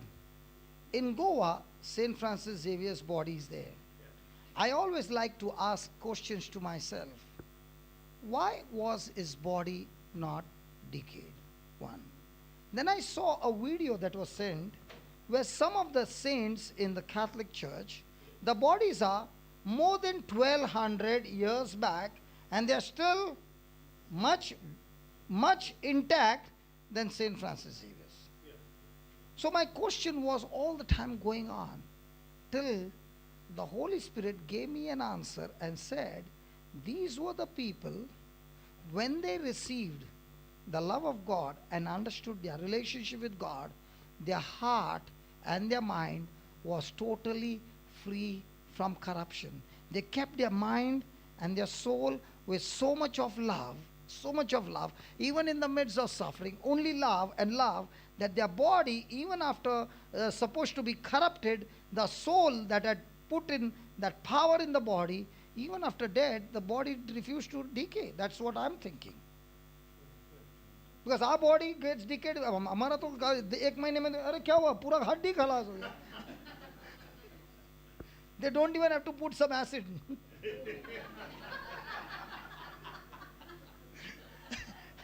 Hallelujah. Thank you, Jesus. So their life? Yes, because that's why his body is still remaining, brother. No, no, what happened is, brother, previously the body was open and some of them would bite, some of them would... Apna India hai na?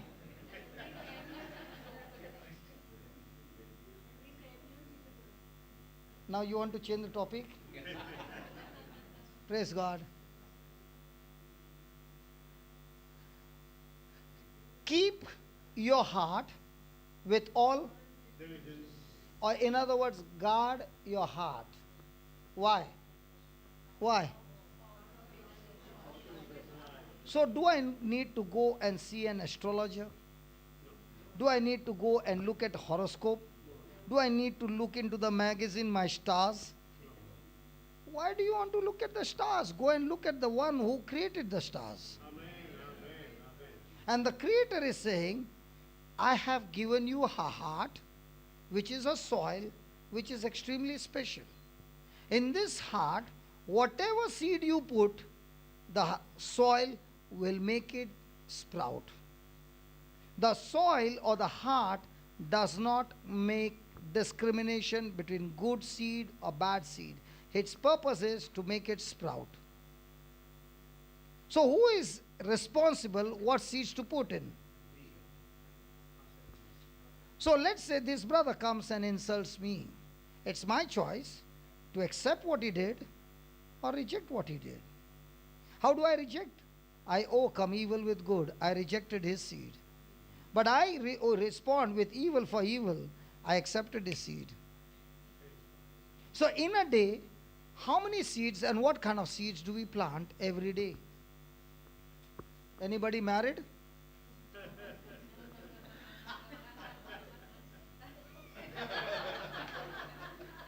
Why are you so happy because he said married? You're not married?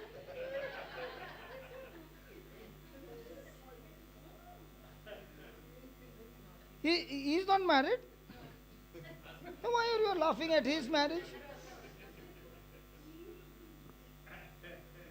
Now both of me, hello, दोनों मिली जुली सरकार है, संभालना. Hallelujah. So in marriage, what kind of seeds do we plant?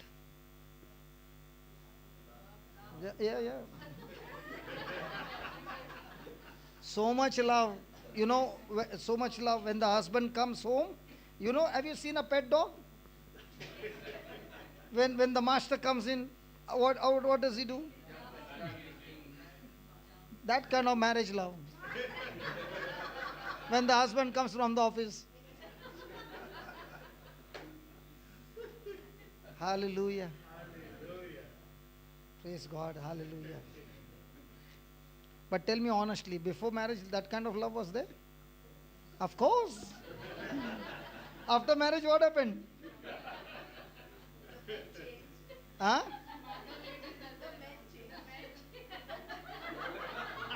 What? Men change मतलब दूसरा आदमी मिला? नहीं मैं समझा नहीं. नहीं what?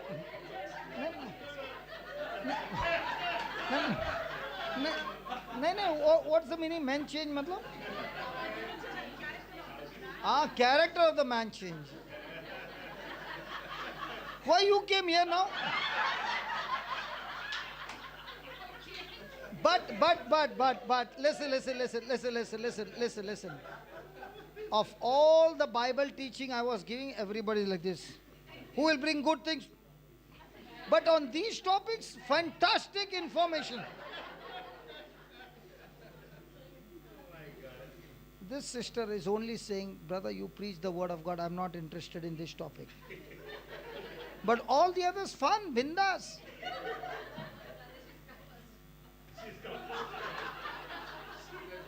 See how people interpret. You saw? This is called as interpretation. Brother, because you preached on Friday, said you have to have fun and even preach.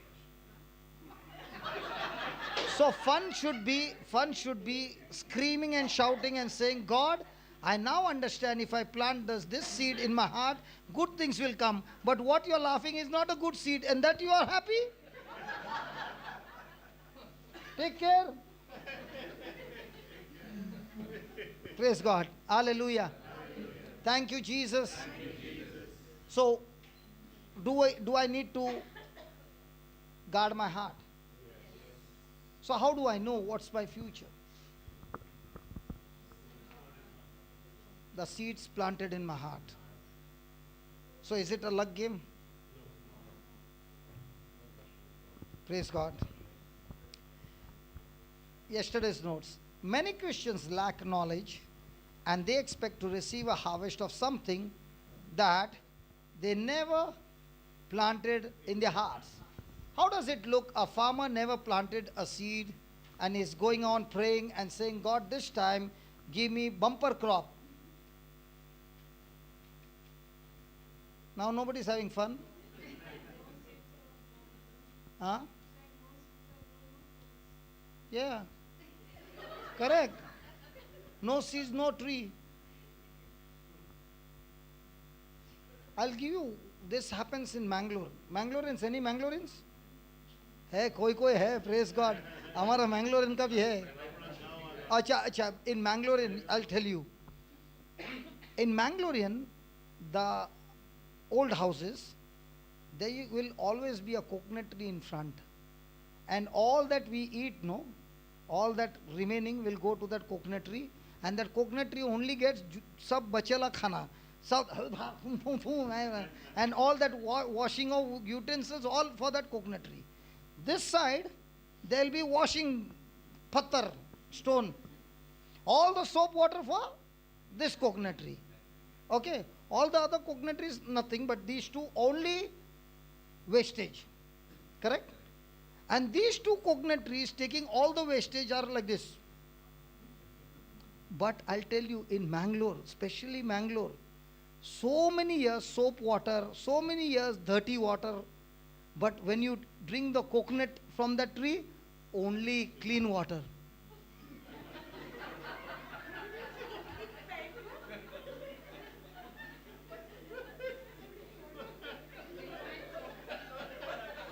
तुम्हारे इधर सोप वाटर आता है क्या?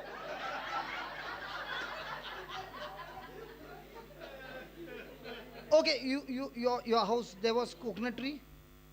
So you don't know. Brother Noel? Yes. You all gave soap water? झूठ बोलता है. Gave no? Soap water. Brother, soap water? Now, years of soap water going every day. And that time all dhappa, all that. Did anybody ever get soap water in that coconut? So what is the coconut tree teaching us? Take what is coming, filter and give love. Khalas. Khalas. That's what he's saying. If I guard my heart with God's word, filtration plant is on. When it comes out, what comes? Love. If heart is not having the word of God, now filtration plant is of the devil. What is coming out? तू मेरे को एक बोला ना मैं तेरे को 10 गाली देगा.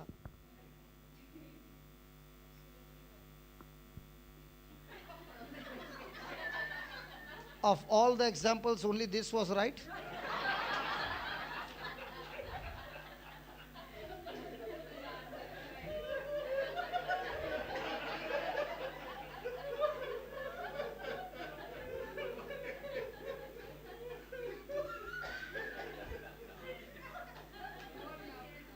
I am so sure she has got a coconut tree in her Goa. Goa? She must have, even now it is there? Yes. Now also that coconut tree is giving only sweet water. Bol. Because she's talking with experience. Yes. Praise God. Ask your neighbor, which tree are you? Coconut tree? Then sweet water. Sweet water. Filtration plant. What is the filtration plant?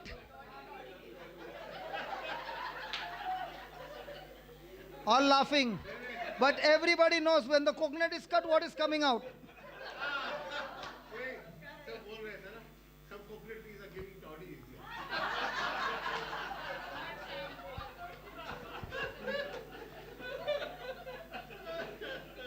Thank you, Jesus. Lord, every example I'm giving to make them understand, they are looking at in a different way. By now they should have said, God, how miserable I am that instead of putting the filtration plant that comes from the word, I've been giving poison and poison to my own loved ones, my relatives, my brothers, my sisters, my in-laws. I'm laughing. Come on. What kind of things I'm giving every day? I'm giving you an example. If I keep that word in my heart, out of me shall flow issues of life. What life? God kind of life. And that God kind of life is what will bring conversion. That's why when a person is sick, that coconut is not saying, even though I got soap water, dirty water, even sometimes the toilet water, but I have never stopped giving you sweet water. So can we be like that coconut tree? And how does a person become like that? By planting the word. Praise God. So how does the kingdom of God works? Dirty water will surely come. But that dirty water is actually a manure for you. But if I don't use it as a manure and I take it as a hurt, that will kill the tree. The coconut tree's attitude is very good. He says, thank you. At least the water has come. I've got a filtration plant to remove those things. How do I remove those things? Jesus has given us the answer. Cast all your cares unto me. He never said carry your cares. Because he's saying, I've never created you to carry the cares. I've created you only for love. And when you fail to do that, then your heart is full of cares, and that cares will only kill you. Today you will say nothing is happening, but the day the harvest comes, before the harvest, there's always something called as time. And God is saying, come on, I'm giving you this time, a grace period time. Repent, reverse it, because you don't even know what's growing inside you. The brain has already started producing things in your system which is extremely bad in the future. Praise God. 5 minute break दूं ना तुम्हाला जा ना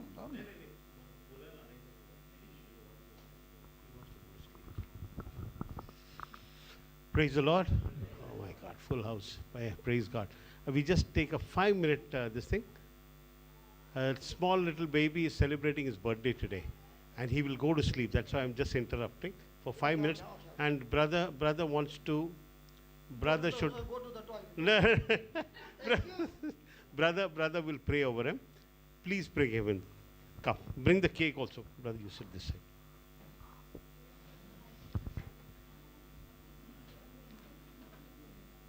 Five minutes. We'll just pray over the child and then we take off. Come. Daryl's son. Come, bring the cake. Yeah. Come, please. Wow. Today it's more than 80, huh? Thanks. Praise. We are going to see one more miracle. Amen. Okay, I'll tell you what is the miracle. Today we will see a miracle of a baby who is born without a tear gland. Okay? And this baby we will see with our eyes getting brand new tear glands.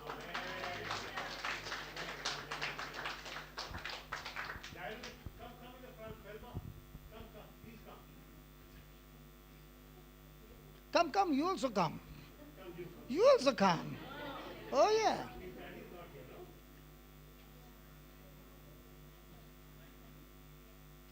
Those people said, nobody sitting in the corner, please step out there, people sitting outside. Somebody is there, okay. Keep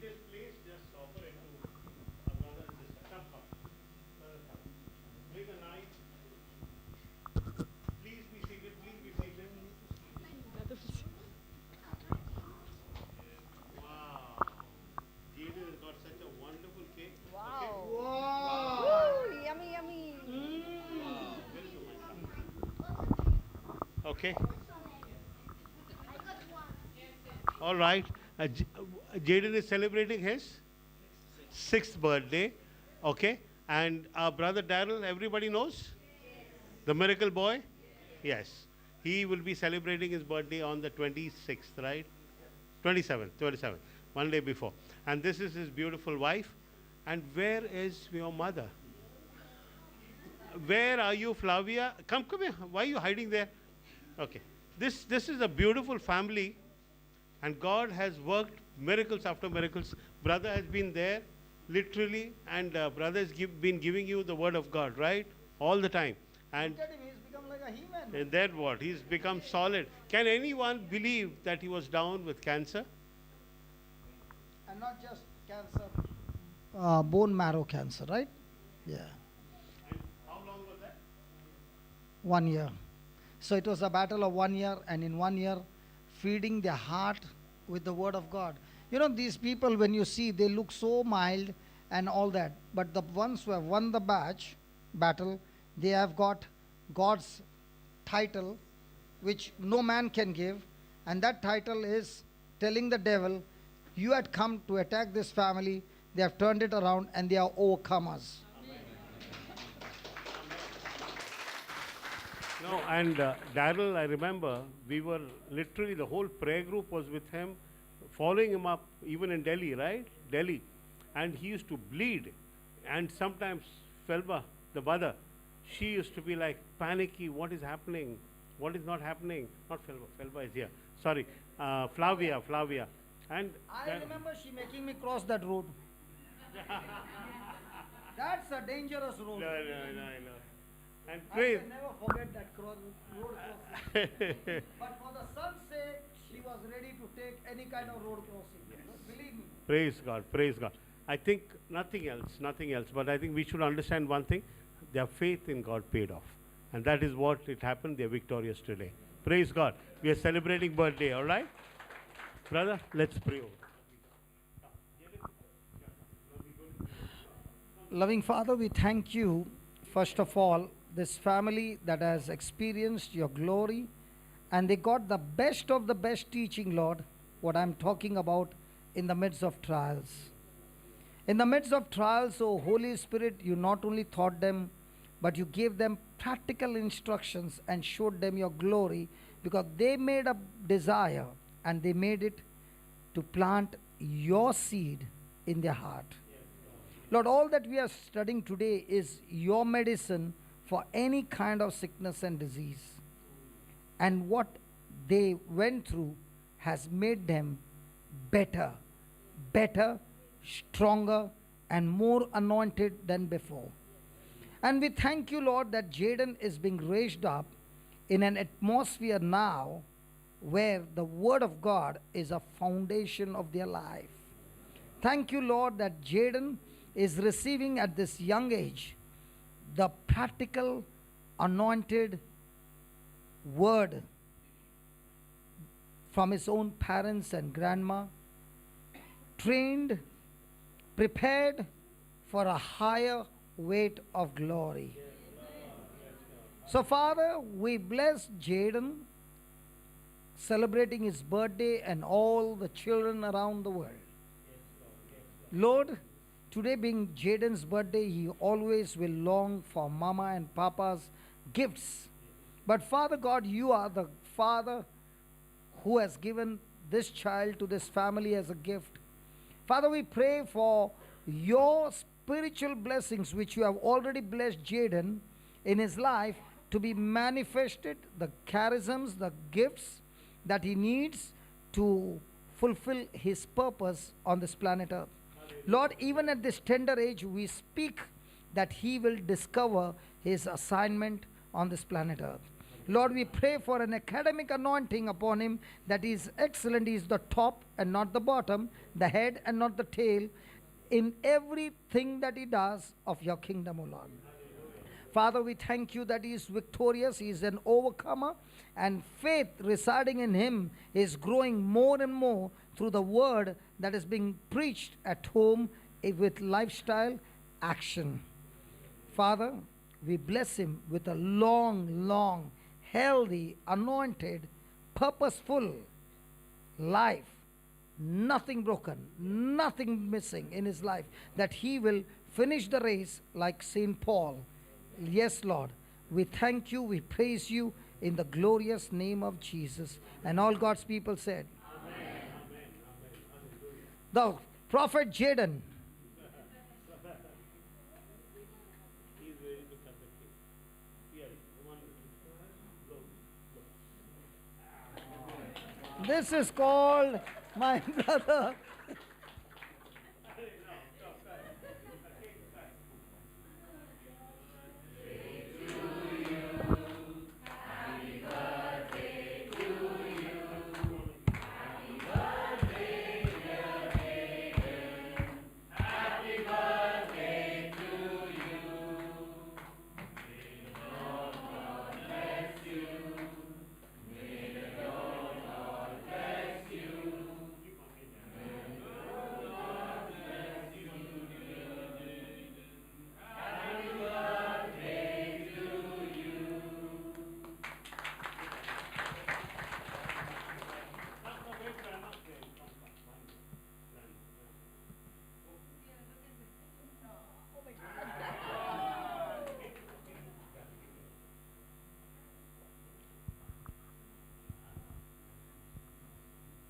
Okay?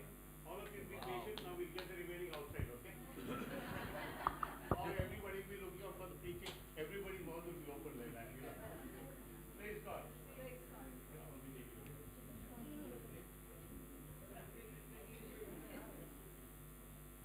Mm. Mm.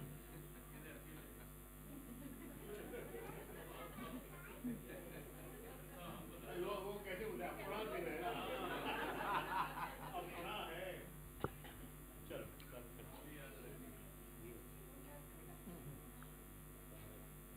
पाँच minute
Can you write one line, please?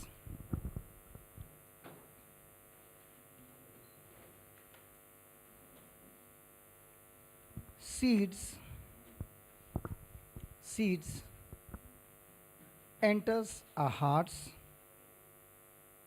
Seeds enter our hearts through our eyes, ears, mouths. When we see, hear, and speak words,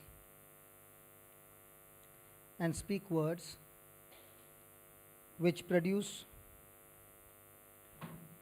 produce corresponding thoughts.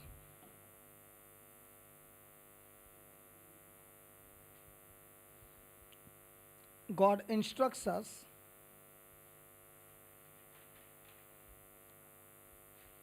to study His Word constantly. God instructs us to study His Word constantly. Protect our hearts from bad seeds,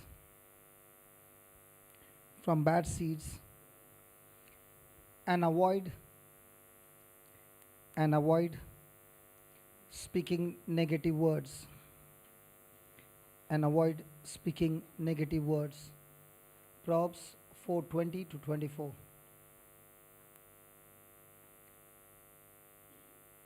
Very important line. Proverbs 4:20 to 24. Next line, very important. We control our own destinies. We control our own destinies by what we allow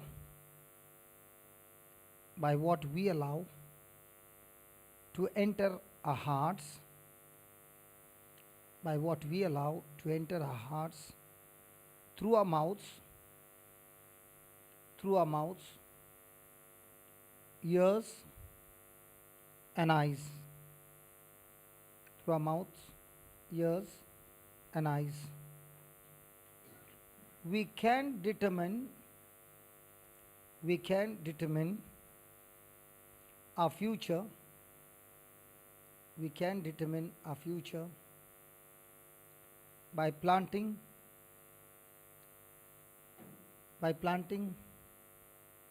the appropriate seeds,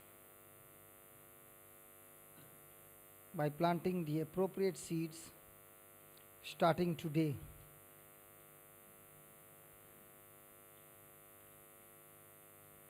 The Word of God contains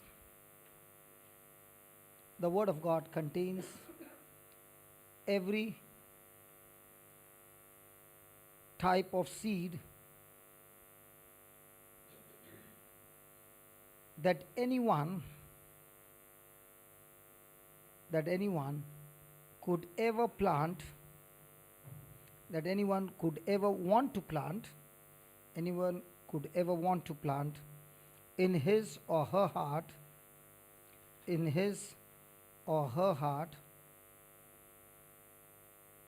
as well as a seed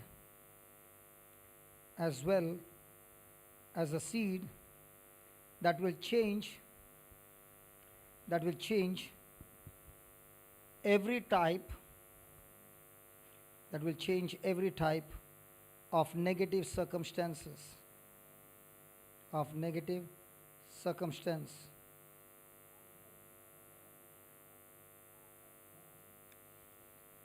Last line. Reading, hearing, and speaking specific scriptures,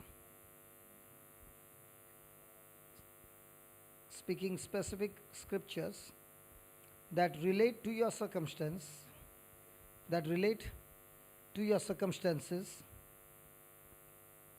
is the key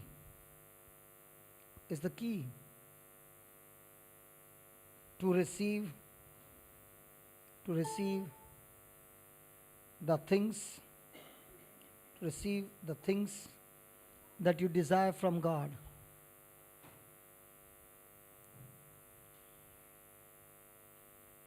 That you desire to receive from God. Praise God. Hallelujah.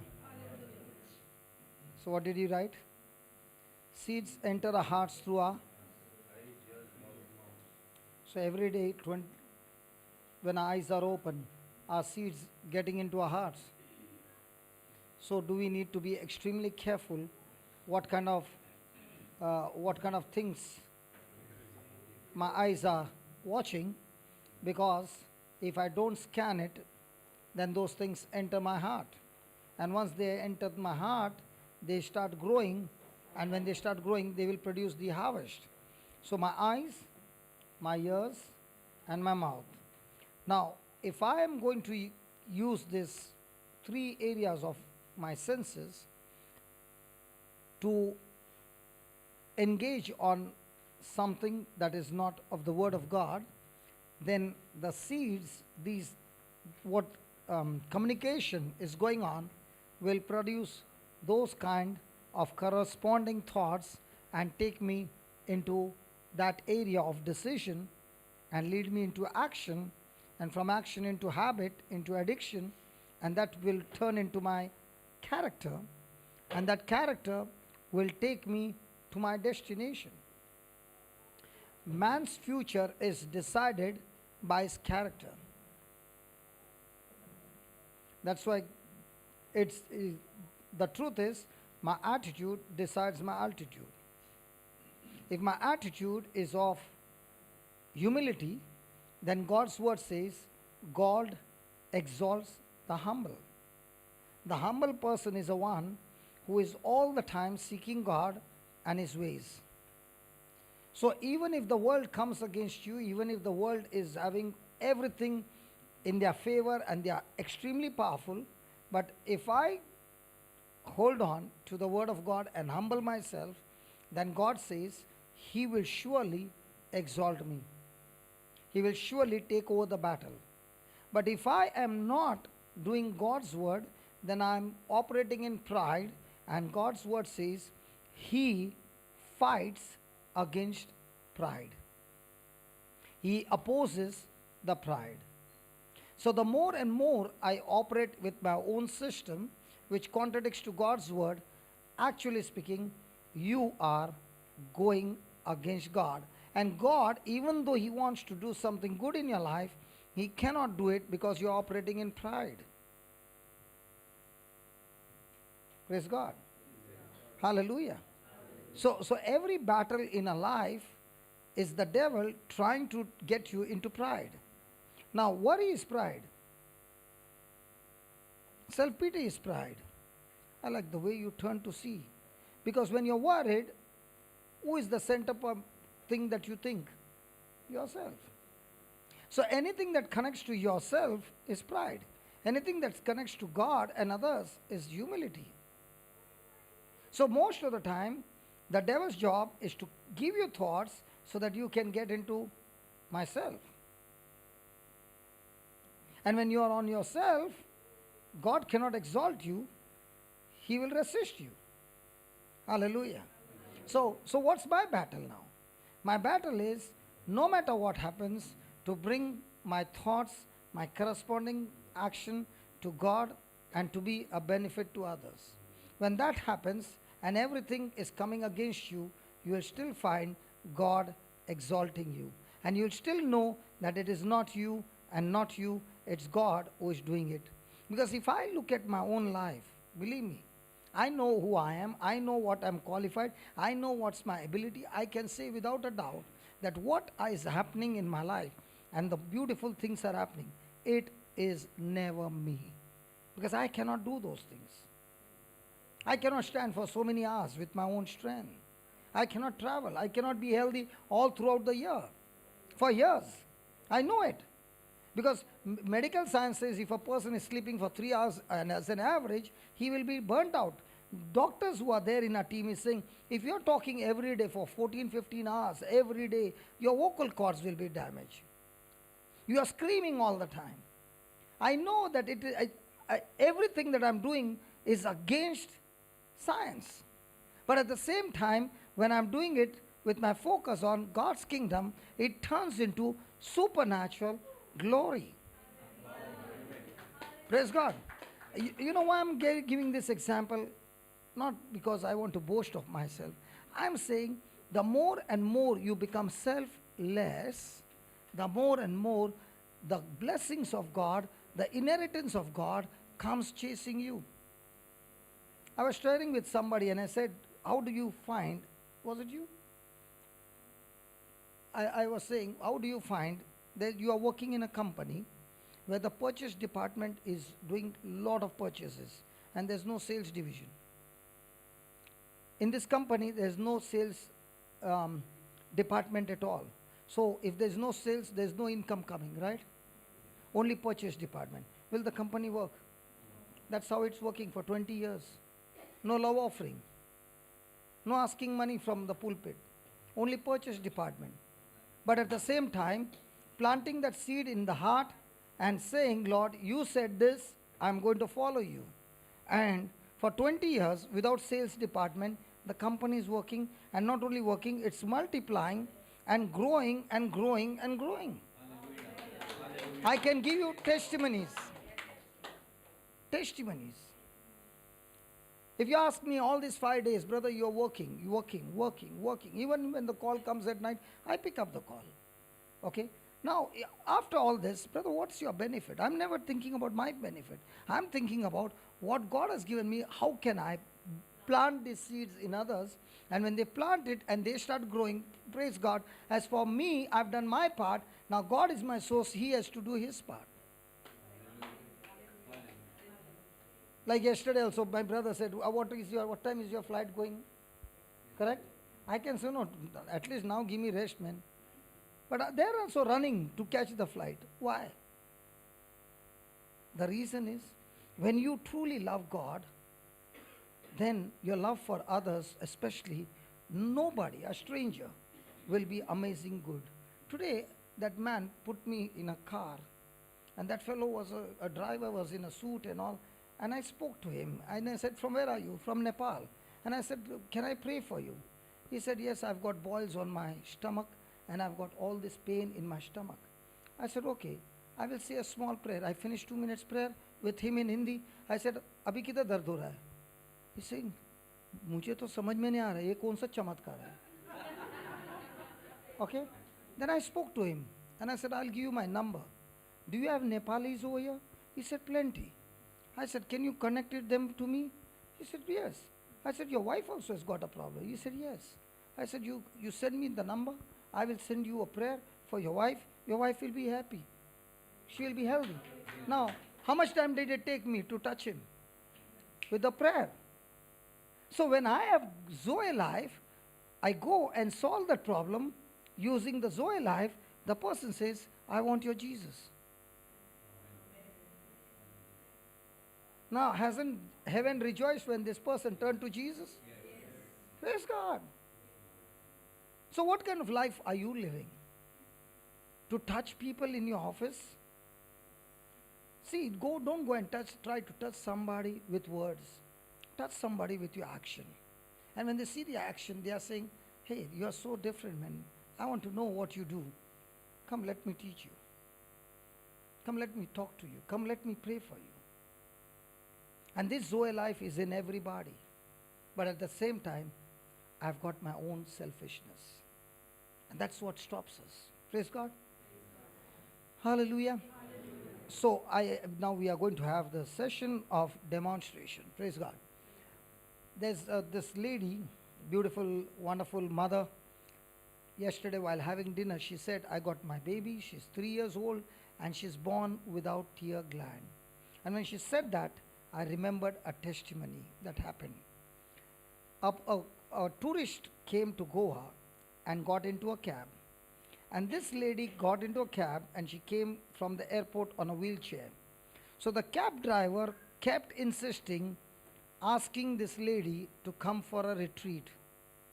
He reached them to the destination and said, please come for the retreat. There's this brother come who will help you and you will be healed.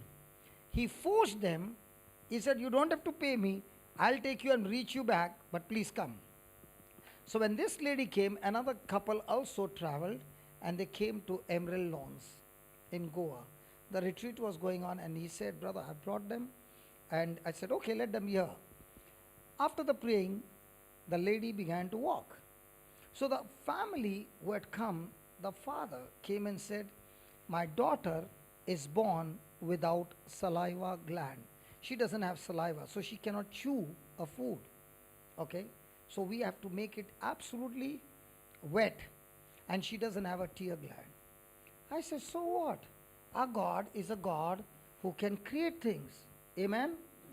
Amen? Amen? Can I show you some scriptures that you can create organs?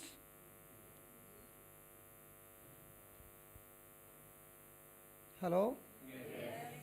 So I'll show you the scripture, but let me tell you what happened. I said, do you read this scripture? He said, yeah. Do you believe? I said, yeah. He said, yeah. And the girl is small.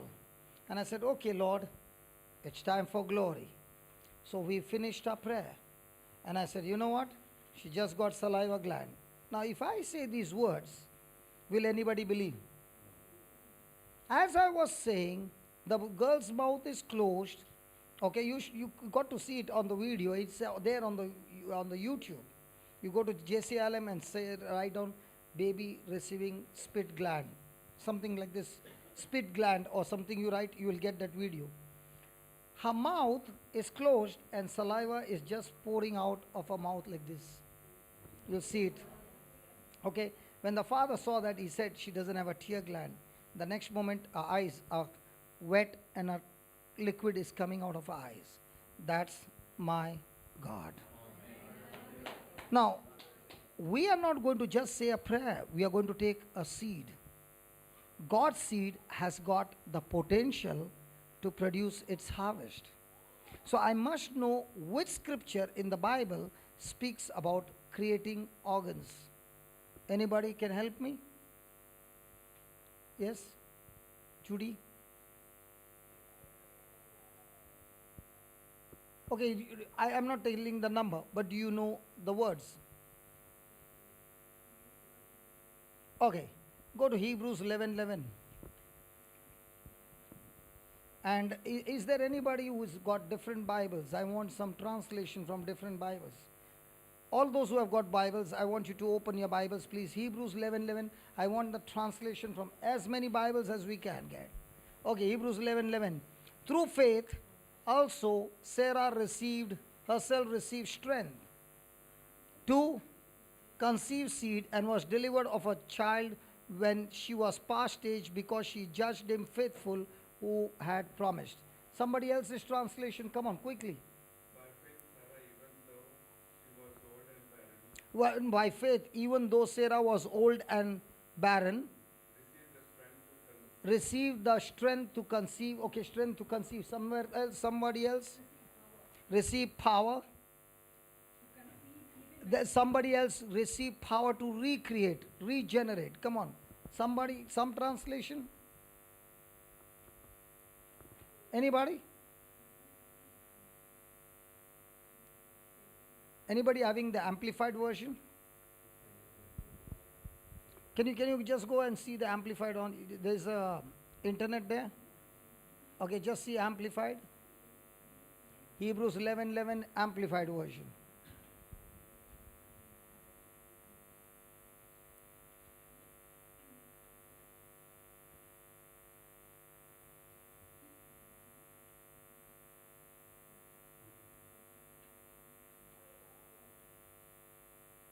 Yeah, read it. Yeah, read it, please. By faith, Sarah herself received the ability to conceive a child. Okay, I don't know which Bible I read. It is saying recreated, regenerated. Might be American Bible, New American Bible. Anybody having New American? Yeah, just, no, that's not New American. Yeah, go ahead. By faith, even Sarah herself received power to conceive seed Hmm. when she was past age, Hmm. since she counted him faithful who has promised. Okay. Okay. Now, I'll give you one more scripture. Two witnesses. Another scripture. Go back. Baba, go back. Romans 4:17.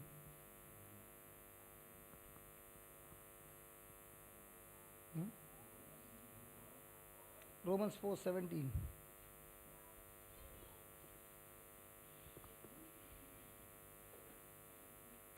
As it is written, I have made you father of many nations before him in whom ye believe, who quickeneth the dead. Come on, give me some other translation. Who quickeneth the dead. Somebody else? It is not I will make you. Impossible. I have made you. What is there? Wrong translation. Wrong translation. I have made you. Yeah. Then.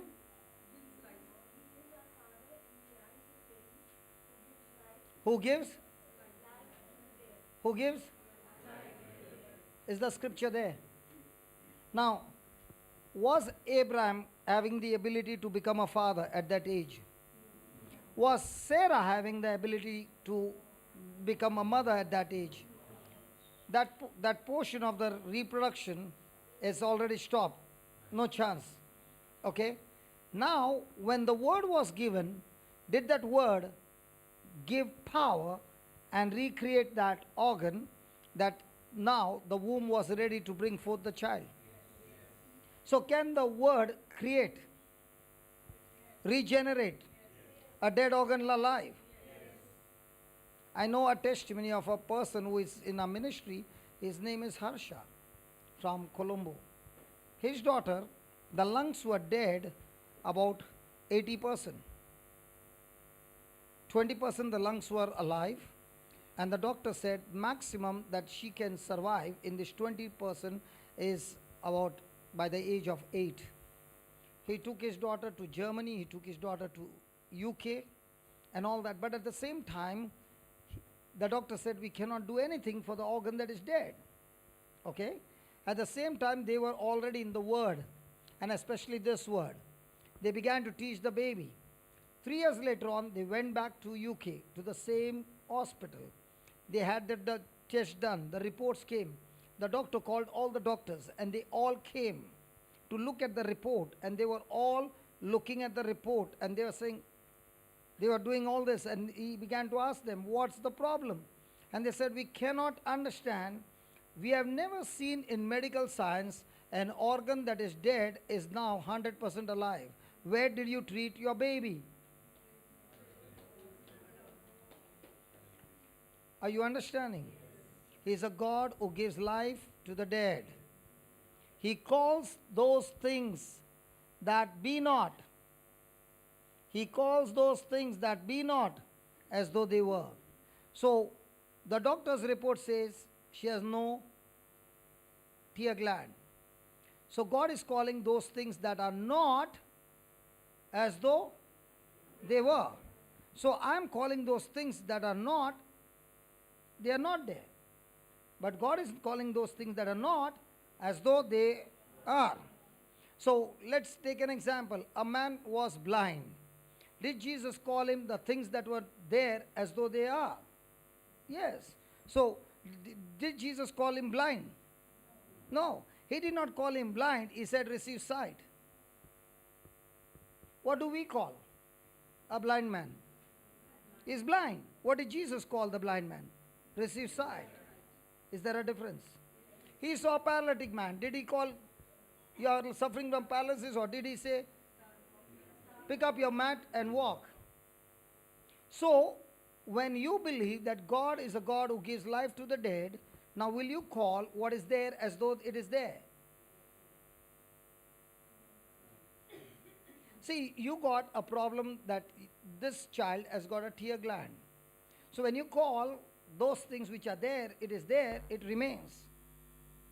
But when you call those things which are not there as though it is there, then what is there goes out, a new thing comes in its place, what you call to be there. Oh, did you understand? Did you understand? Hello, did you understand? The things which are there, we call it is there. So what happens? It remains, it multiplies.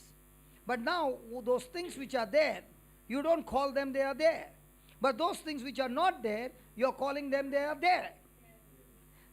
That's why she said, the translation said, I will make you father of many nations. No translation has that, only that Bible. Every Bible says, I have made you. Why is God saying, I have made you? Because for God, 1,000 years is one day. On God's side, He finished His job when He gave the promise. Now the question is, am I calling God's promise as if it is done before it is done? So when I'm calling it is done before it is done, then I'm calling those things which He has declared it is done, and then when I call those things which is done, it will be done. Are you understanding? Are you understanding? Yes.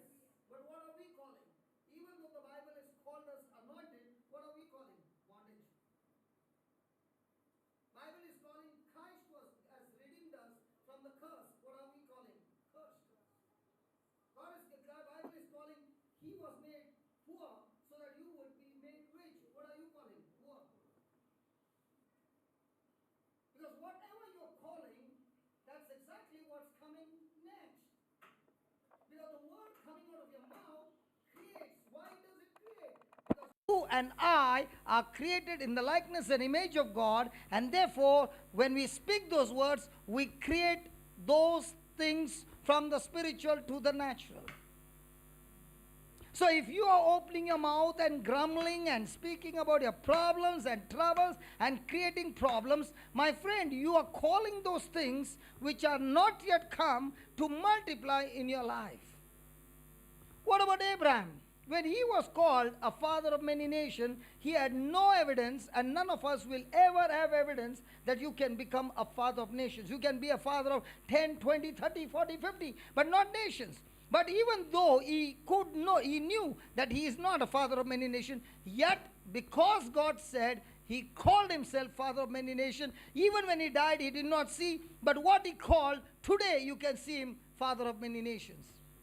Because when God calls you something and you agree with it, then you're calling those things that God called you into manifestation. For example, yesterday I said to you, when you go out and preach the word of God, the Lord working with you will confirm the word with signs and wonders. I told you to go and call yourself. You heard it but never called. And because you never called, those things which are supposed to happen in your life doesn't happen because you're not calling yourself that when I preach, signs and wonders will follow me. Why do you say that? Because he said it will follow. And that's why I'm saying it will follow. Not because I'm good, because he is good to me and he has given it as a grace, a pure gift from God.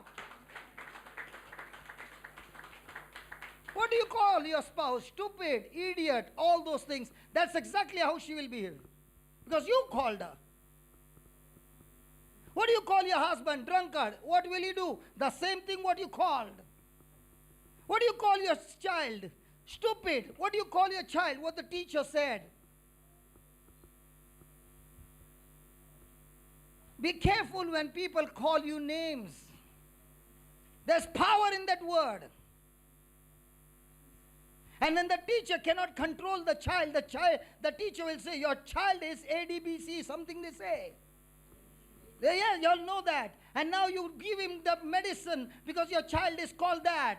But let me tell you, when you call your child, my child is anointed, and God has made him hyperactive because he's supposed to do hyper actions for the kingdom of God. What did you do? You turned it around and you said, devil, my child is full of energy and he's going to use that energy for the kingdom of God.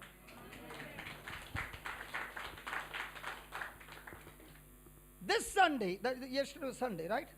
This Sunday, a family who came all the way from Coimbatore when I was there, and they brought a boy who was deaf. He used to beat up children in the school, and he would do all kinds of things, and the teacher said, we can't keep him in the school. And this mama came, because somebody told her, came from Coimbatore to Bangalore. And she was listening to the word of God, and when she understood the word, she said, my God, most of the things that have happened in my son is because I called him those words what were given to me by the doctor, teacher, and everybody. Now I change my words, and I'm going to go home and change my words. And she went on changing and changing and changing. The child can now hear, the child can write, and now the teacher is saying, what did you do? Your child is the best in this class. Amen. In 1 month time, I'm talking to somebody. Hey, I'm talking to somebody. You call things what you see. And when it manifests, don't you open your mouth and blame God, because God is saying, you have that power, I've given it to you because you are my reflection.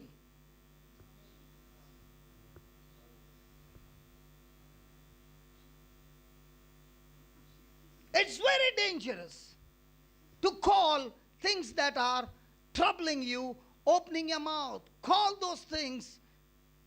Now the man who was crippled outside the temple gate, Peter and John, they saw the crippled man. Did they say, hey, you're crippled? They never said that. Did they say, God, please heal him? They never said that. They said, listen, we don't have silver or gold, but what we have, we give to you. Come on, get up. Get up. Get up. Get up in the name of Jesus. Did the man say, hey, listen, how can I get up? I'm crippled all my life. No, he changed and he said, okay, you're saying get up. I'm getting up in the name of Jesus. And then the power came. What are we calling? Nobody loves me. Everybody hates me. And when you call those things that they manifest, Some people need that crying party. You know, there's something called a crying party. I'm crying, you also come and cry with me. And some people are giant killers party. When they understand the formula, they are out there to kill the giant that is challenging the people of God. Hallelujah. So many people curse their own marriage, own spouses, own children because they do not understand this is a spiritual law. Whether you understand it or not, it is a law and it works for everybody.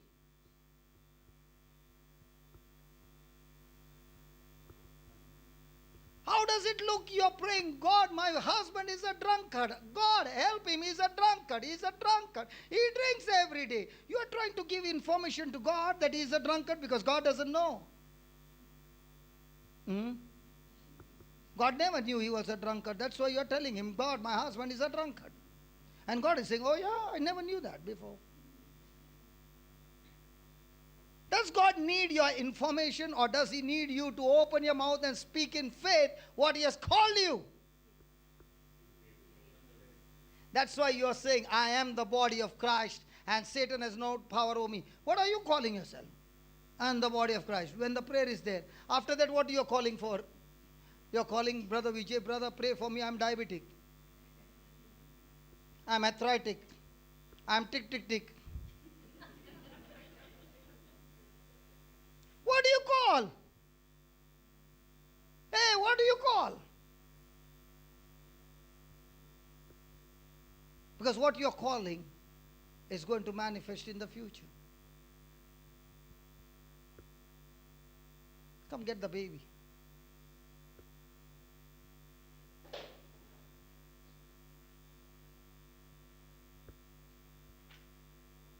Hey, mama. After this prayer, what are you going to call your baby?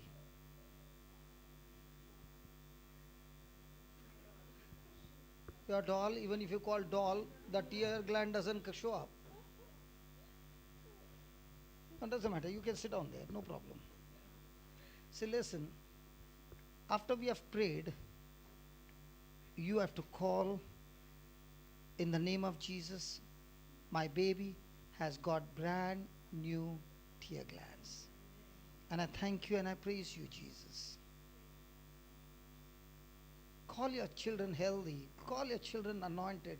Even when you see your children are all rebellious, not coming to church, even they are not coming to church, open your mouth and say, God, my children are anointed. They are roaming with the Bible, proclaiming the word, and getting the lost into your kingdom. Praise God. Hallelujah. Call your children by faith. And the best part is, to call by faith, you don't need physical evidence. For Abraham, every physical evidence was on the opposite side. What would it be when he would see his 89-year-old wife?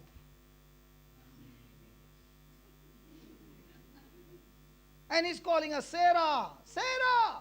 And she's saying, yes, mother of many nations, that's what I am. And she's calling Abraham. And he's saying, yeah, I'm the father of many nations. He's not hearing Abraham. He's hearing father of many nations. What is she hearing? Mother of many nations. And when they're talking and talking to each other, mother of many nations, father of many nations, and somebody might be around, who told you? He told me.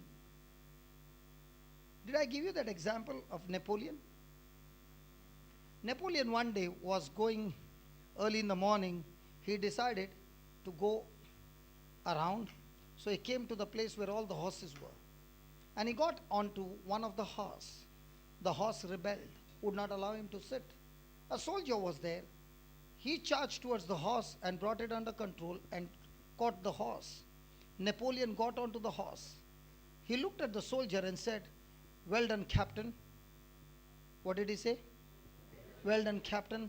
Napoleon began to move, and the soldier began to walk in the direction where this captain were having their whatever meeting or whatever.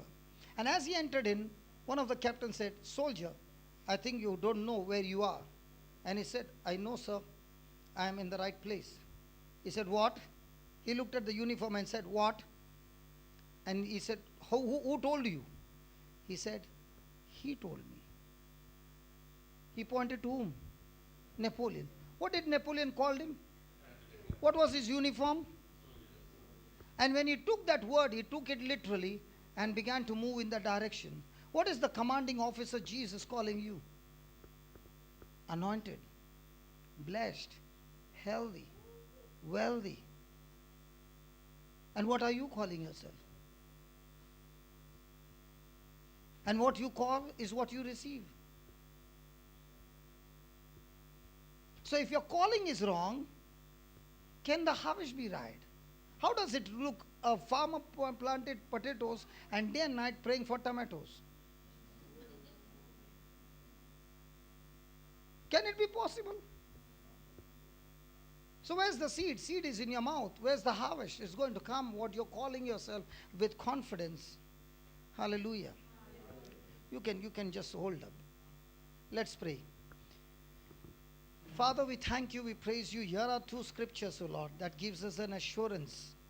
And Lord, your word is always a yes and a yes. It's not yes and no in the gospel through Christ Jesus. So Father, in the name of Jesus, we speak to those organs, the tear glands. Lord, you have given us the power to regenerate, recreate, and the strength and the power, just like Sarah received the power when her organs were dead. Abraham received the power to reproduce when he had passed the age. Oh Lord, we thank you and we praise you. And this power came into them by faith. So by faith we speak, O Lord, every word that was spoken against this baby of not having the gland, in the name of Jesus, we destroy the power of those words and every other word that had come against her. And right now we release the power of the word that you are the same God of Abraham, Isaac, and Jacob, and you, Almighty God, in the name of Jesus, has blessed this baby with brand new tear glands. Brand new tear glands in the name of Jesus. Lord, we call this anointing to produce the tear gland right now in the name of Jesus. We have spoken it, we have believed it, we have received it, and it is done in Jesus' name. We thank you, we praise you in the glorious name of Jesus. Hallelujah, hallelujah, hallelujah. Thank you, Jesus. Praise you, Jesus. Hallelujah, Jesus. Hallelujah, Jesus. Glory to your name, Lord Jesus. Hallelujah, Jesus. Hallelujah, Jesus. Hallelujah. Thank you, Jesus. Thank you, Jesus. Thank you, Jesus. Thank you, Jesus. Praise you, Jesus. Hallelujah, hallelujah, hallelujah. Now, is there something that you need to call in your own life? Might be in your marriage, might be in your children's life, might be in your finances, might be for a job. I'm going to make a prayer, and it's you who's going to call. First of all, ask God to destroy every wrong word that you called, especially out of anger, your own loved ones, with different kinds of names. That is a curse. You called the negative words, it's a curse. And those words are seeds. They are actually producing the harvest. But now, when you open your mouth and say, God, I speak in the name of Jesus for all those things that are growing in the spiritual realm, I pray, Lord, that it is destroyed by the power of your name and by the power of the Holy Spirit, it gets destroyed. Are you ready? Are you ready? Do you have the power to call? Yes. In the name of Jesus? Yes. Will it show up? Yes, it will surely show up. Amen? Yes, Lord, let her cry so that the tears come out. Praise God. Hallelujah. Thank you, Jesus. Thank you, Jesus. Hallelujah. Thank you, Jesus. Hallelujah. Praise you, Jesus. Hallelujah. Thank you, Jesus. Praise the Lord. Are you ready? I want you to have the freedom of praising God, but calling those things. Father, in the name of Jesus. Begin. Come on, call. Father, in the name of Jesus. No. You call. You say your own prayers. Come on, I'm going to pray for all of you. Almighty God, as I lift my hands in prayer, O Lord, I pray for these people. You know what they have called. Father, cancel every negative word that has come out of our mouth, O Lord. We repent and we ask you to destroy it, especially when we were angry, when we were hurt, when we were bitter. We have cursed our own self as well. We have spoken that it was better for me to die than to live. Lord, all these suicidal words, all these rejection words, all these bitter words, Father, in the name of Jesus, destroy the power of these words. The words of discouragement, the words of failure, the words of curses. Lord, destroy, destroy, destroy, destroy, destroy all these words. Destroy in the name of Jesus, a total destruction of this harvest growing in the lives of your people, O Lord. Father, the people are believing. They are believing. They are believing, Lord. They are believing, O Lord. I thank you for this anointing. The Spirit of God, we repent, we repent, we repent, O Lord. We repent, Master. We repent, Almighty God. In the name of Jesus, in the name of Jesus, in the name of Jesus. Every destruction of every negative plants, seeds, harvest growing in our life, in the family, in the marriage, in the children's life. In the name of Jesus. Hallelujah, hallelujah, hallelujah. Thank you, Jesus. Father, in the name of Jesus, I call your anointing on married couples, O Lord, on all these marriages. Divorce be destroyed, separation be destroyed, hatred and bitterness be destroyed. Your mighty anointing on marriage, on marriage, on marriage. People who are looking for life partners, O Lord. Your anointing bringing forth the right person in their lives, O Lord. Right person in their lives, O Lord. Thank you, thank you, thank you, thank you, Jesus. The anointing on the children, O Lord. The anointing on the children, O Lord. Mighty men and women of God. Mighty men and women of God. In the name of Jesus, look at your children. Look at your children, the soldiers of God. Look at your children, soldiers of God. Look at your children, soldiers of God. Lord, I thank you, I praise you. Lord, I thank you and I praise you. Lord, I thank you and praise you. New jobs, new jobs. Call those new jobs. Call those new jobs. In the name of Jesus, I speak the anointing of prosperity, prosperity, wisdom, wisdom, wisdom of God, knowledge of God, knowledge of God, knowledge of God. Mighty, mighty anointing, mighty, mighty, mighty anointing in the name of Jesus. In the name of Jesus. Hallelujah, hallelujah, hallelujah, hallelujah, hallelujah, hallelujah, hallelujah, hallelujah, hallelujah. I call on the anointing, a total deliverance from every kind of addiction, from every kind of weakness, from every kind of sin. In the name of Jesus. Hallelujah, hallelujah, hallelujah, hallelujah. Thank you, thank you, thank you, Jesus. Thank you, thank you, thank you, Jesus. Hallelujah, hallelujah, hallelujah, hallelujah. Thank you, thank you, thank you, thank you, thank you, thank you, Jesus. Thank you, Jesus, thank you, Jesus. Hallelujah, hallelujah, hallelujah, hallelujah. Thank you, thank you, thank you, Jesus. In your finances, in the court cases, in your relationship, come on. Call the anointing. Call the anointing. Come on. The anointing that removes the burden and destroys the yoke of the devil. Destroys the yoke of the devil. Every yoke of the devil be destroyed now. In the name of Jesus. In the name of Jesus. In the name of Jesus. In the name of Jesus. In the name of Jesus. In the name of Jesus. Thank you, Jesus. Thank you, Jesus. Thank you, Jesus. Thank you, Jesus. Thank you, Jesus. Thank you, Lord. Thank you, Lord. Thank you, Lord. Thank you, Lord. Thank you, Lord. Come on, open your mouth and prophesy. Open your mouth and prophesy over your family, over your loved ones. Come on, open your mouth and prophesy. This is the time. This is the time for miracles. This is the time for miracles. Sicknesses are dying. Sicknesses are dying. Good health. Good health. Curable, incurable disease destroyed. Curable, incurable disease destroyed in the name of Jesus. Come on, come on, receive the anointing. The miracles are happening right now in your jobs. Hatred turning into love. Hatred and bitterness turning into love. Come on. The impossible becoming possible. The impossible becoming possible. Come on, come on. Open your mouth. Words. Open your mouth and speak the words. Hallelujah, hallelujah, hallelujah, hallelujah. Thank you, Jesus. Oh, Rabba Kada Rabba Dedeke Bebereke de Bereke. Dabakadoro Koda Bedede Kadara Beduru Kadebede. Every demonic power come out in the name of Jesus. Every demonic power operating come out in the name of Jesus. The spirit of rejection, come out. The spirit of rejection, come out. The spirit of lust, come out. The spirit of lust, come out in the name of Jesus. In the name of Jesus, a complete deliverance, O Lord. The anointing of deliverance. The anointing of deliverance in the name of Jesus. The blood of Jesus sets you free. The blood of Jesus sets you free.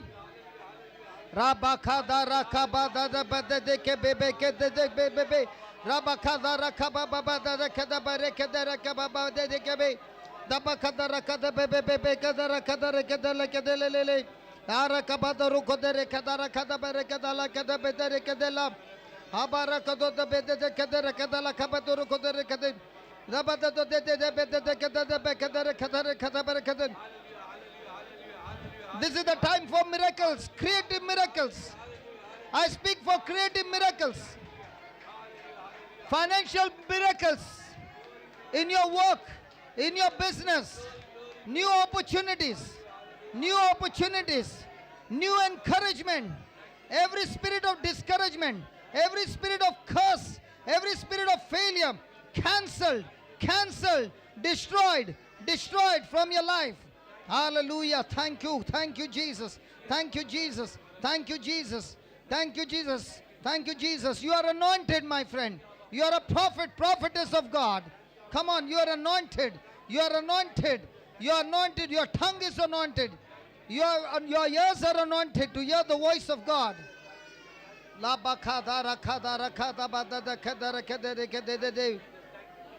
Tabakada de bekede de kedere kedere kedere kebebe kedere.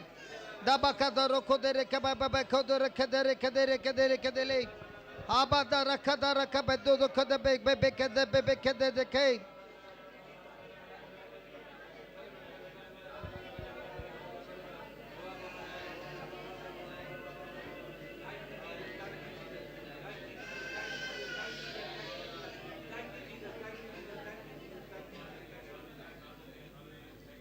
Keep your eyes closed, please.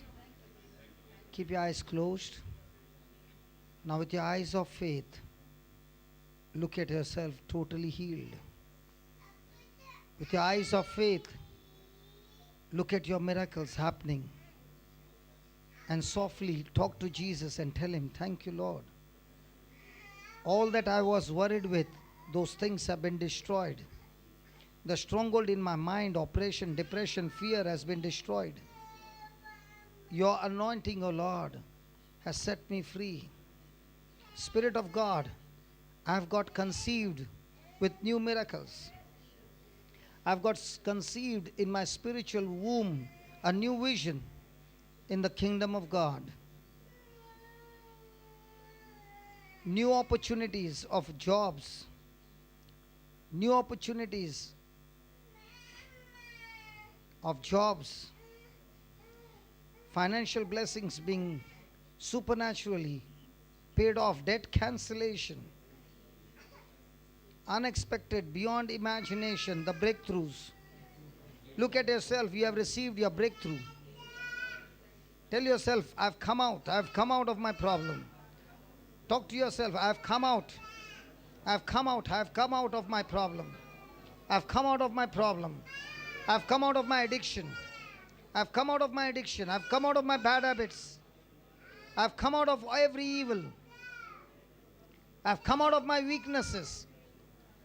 Talk. You are calling yourself with a new, you are a new creation. A new creation, anointed by God. Thank you, Jesus. Look at yourself, loving your enemies. I love my enemies. I do good to those who hate me. I bless those who curse me. I pray for those who persecute me. Come on. Call yourself these names. Thank you, Jesus. Thank you, Jesus, for healing the baby's eyes completely, Lord. Thank you for restoring eyes completely. Thank you for the new tear glands, O Lord. And all those who are praying for their own children, O Lord. Lord, you have created new things in their life. Absolutely new things. Their children are the mind of Christ. Lord, your academic anointing on all these children, O Lord. You have protected your children, O Lord, from the evil one. You have prepared a hedge of protection around them, O Lord. Your precious blood purifies them and sanctifies them, O Lord. Rabba kara kadoro kodere kabadoro koda. Daba kadoro kadaba kadoro kodere kede. Haba doro kodere kadara kadara beshidara kala. Thank you, Jesus. Thank you, Jesus. Thank you, Jesus. Thank you, Jesus. Thank you, Jesus. Just be silent and talk to the Lord. And tell Him that, Lord, from now on I'm committed to you. I will live for you. I've been selfish all this time. I'm going to plant your seed in my heart and water this seed. Lord, thank you for making me realize without this seed, your seed, there's no harvest. Like you anointed the lips of Isaiah. In the same way, my unclean lips have been anointed now and made absolutely clean to speak your word. My tongue is anointed with a teacher's tongue, proclaiming your word, O Lord. Thank you, Jesus. My children are taught by the Lord in the name of Jesus, and great is the peace of my children. Great is the peace of my children wherever they are, O Lord. My marriage is anointed and blessed, O Lord. And every bad seed in the marriage has been destroyed, O Lord. The spirit of rejection has been destroyed. The spirit of love and unity and joy and peace and sharing and selflessness is working in this marriage, O Lord. Thank you, Jesus. Thank you, Jesus. Praise you, Jesus. Thank you, Jesus. She's crying with tears?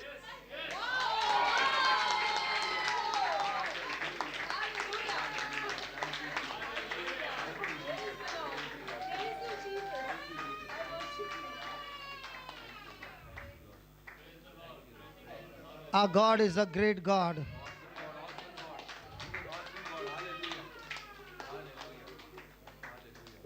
You could see the tears?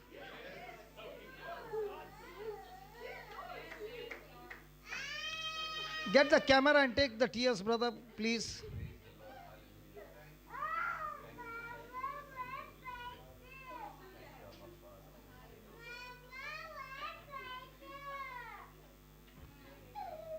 You know, God is teaching us, if you can trust Him, if you can believe in Him, His word never fails.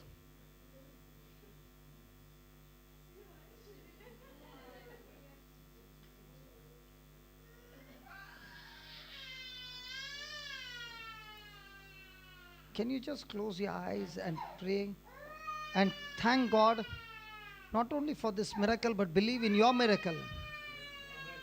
It's in believing. You know, these Bible classes are not Bible classes. These are Holy Spirit classes.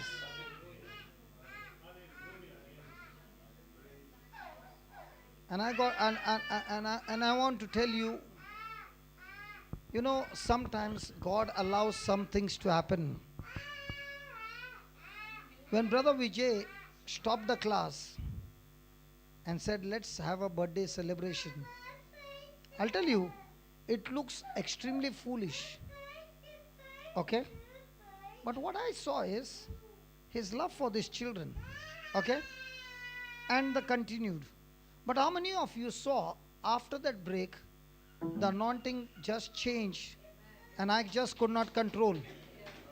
Compassion brings forth the anointing. But when we do not understand the compassion, we start getting irritated.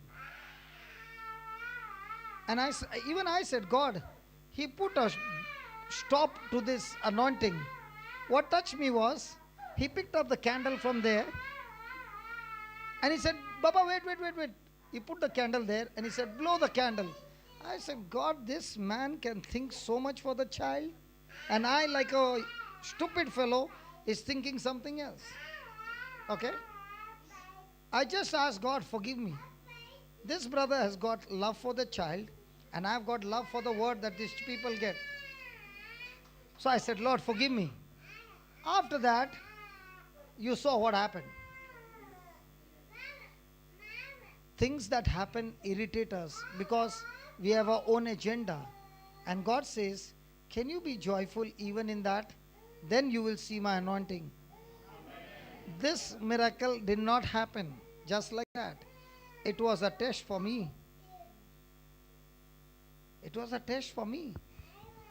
And that man, God put him there, that he moved in, stopped everything, and then is asking, did you see how much love he has got? And look at you.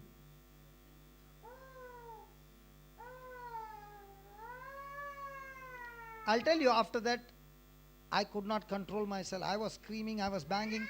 I don't know. The anointing just took over. And we can see all tears and tears and tears. Hey, Mama, did you see the tears?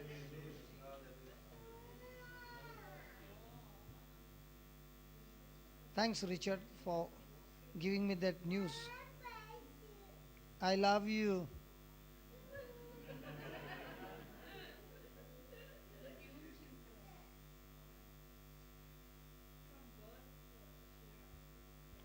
Yes? Yeah. Praise God. Can we just bow down to the King of Kings? He's here. We cannot see him. He is here. No need of kneeling. Just bow down from your heart. See, physical kneeling and not obeying God's word is not what he wants. He is saying, come on, I'm willing to do it for you. But are you ready to submit to my word? I know you got troubles, but your heart is full of trouble, not me.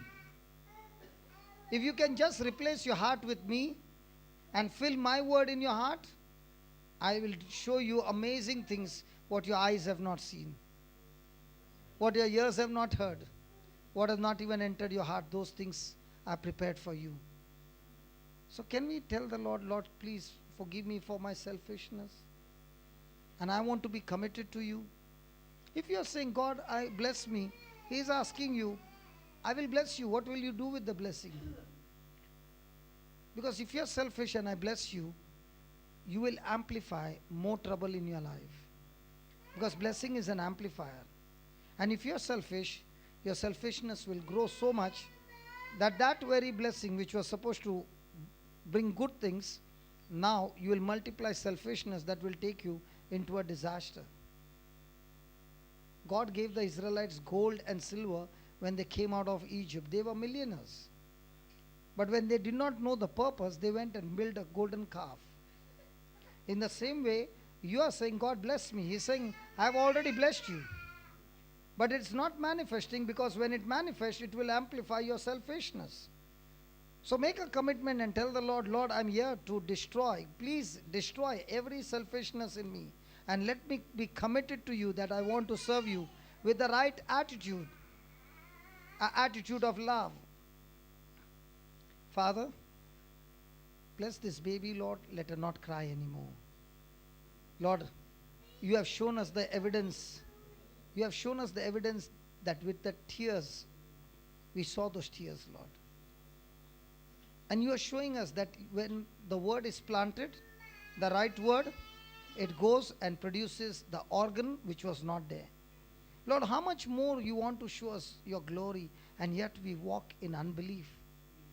Right now we are clapping and we are saying, God, we saw your miracle. But the moment we go out of the door, again our mouth speaks all corrupted things. Lord, wash our mouth, wash our heart, wash our eyes, wash our ears. Lord, we are unclean. Having big titles, big mask on our face, but we are totally corrupted people. Lord, we want to be truly your disciples. So please help us, Lord. We are weak in every area, but we need you. All this time our pride has covered a mask over us, and we call ourselves holy. But we know we are unholy. Because there's no word in our heart, Lord. Give us the grace to be committed to you, Lord. Committed to you, to your word. Spend more and more time with you, Lord. Studying your word, planting the word in our heart, and experiencing your glory, Lord. We thank you, we praise you. In the glorious name of Jesus. Amen. Amen. How much she is crying, yeah. Lord, we have seen her tears. We don't want to see anymore.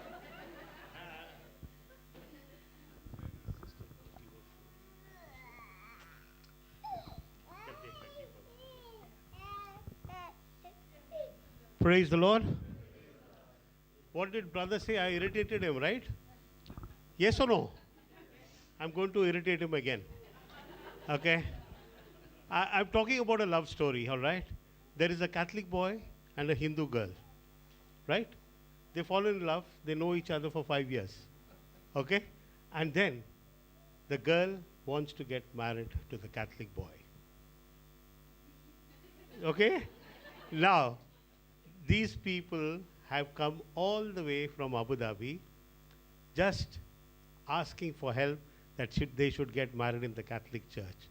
Do you think they should get married in the Catholic Church? Yeah? Tell me again. मैं सोचा आप ऐसे ही story बोल रहे हो. मेरा ध्यान नहीं.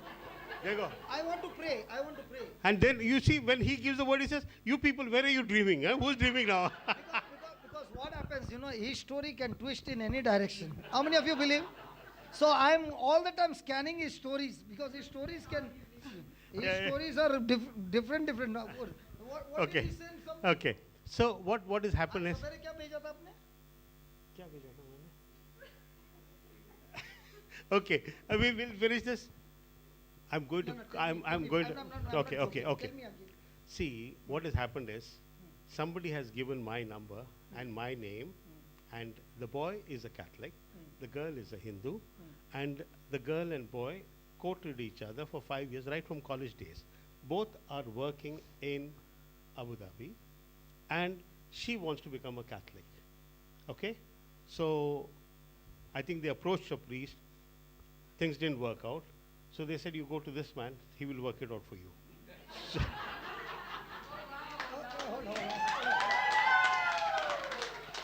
and guess what?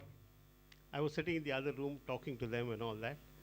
And I took the phone, called the parish priest of that place.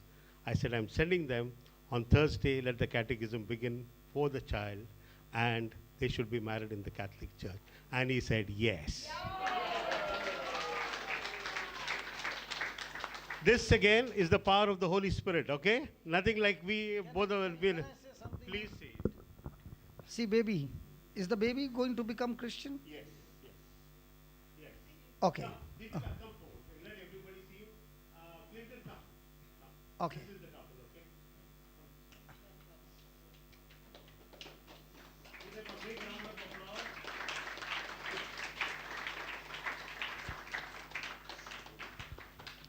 See, I want to share with you my story. Okay?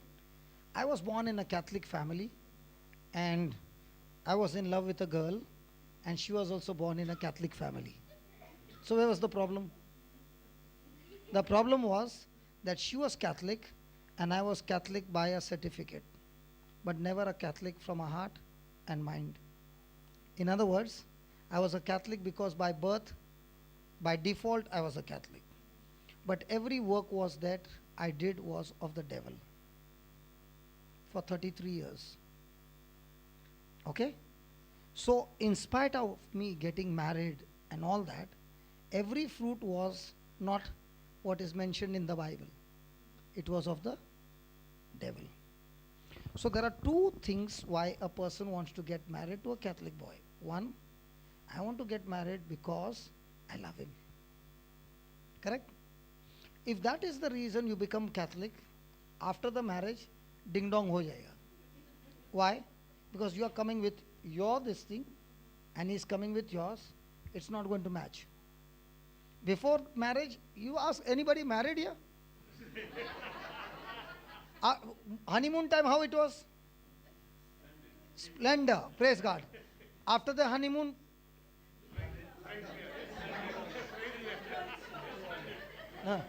So listen. When you become a Catholic, and he's telling you to go to the catechism class, do you know why he's saying?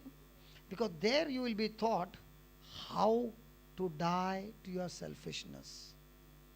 And unless that happens, whether you are Catholic, non-Catholic, whoever you are, whether you're married or any relationship, none of the relationship can be strong.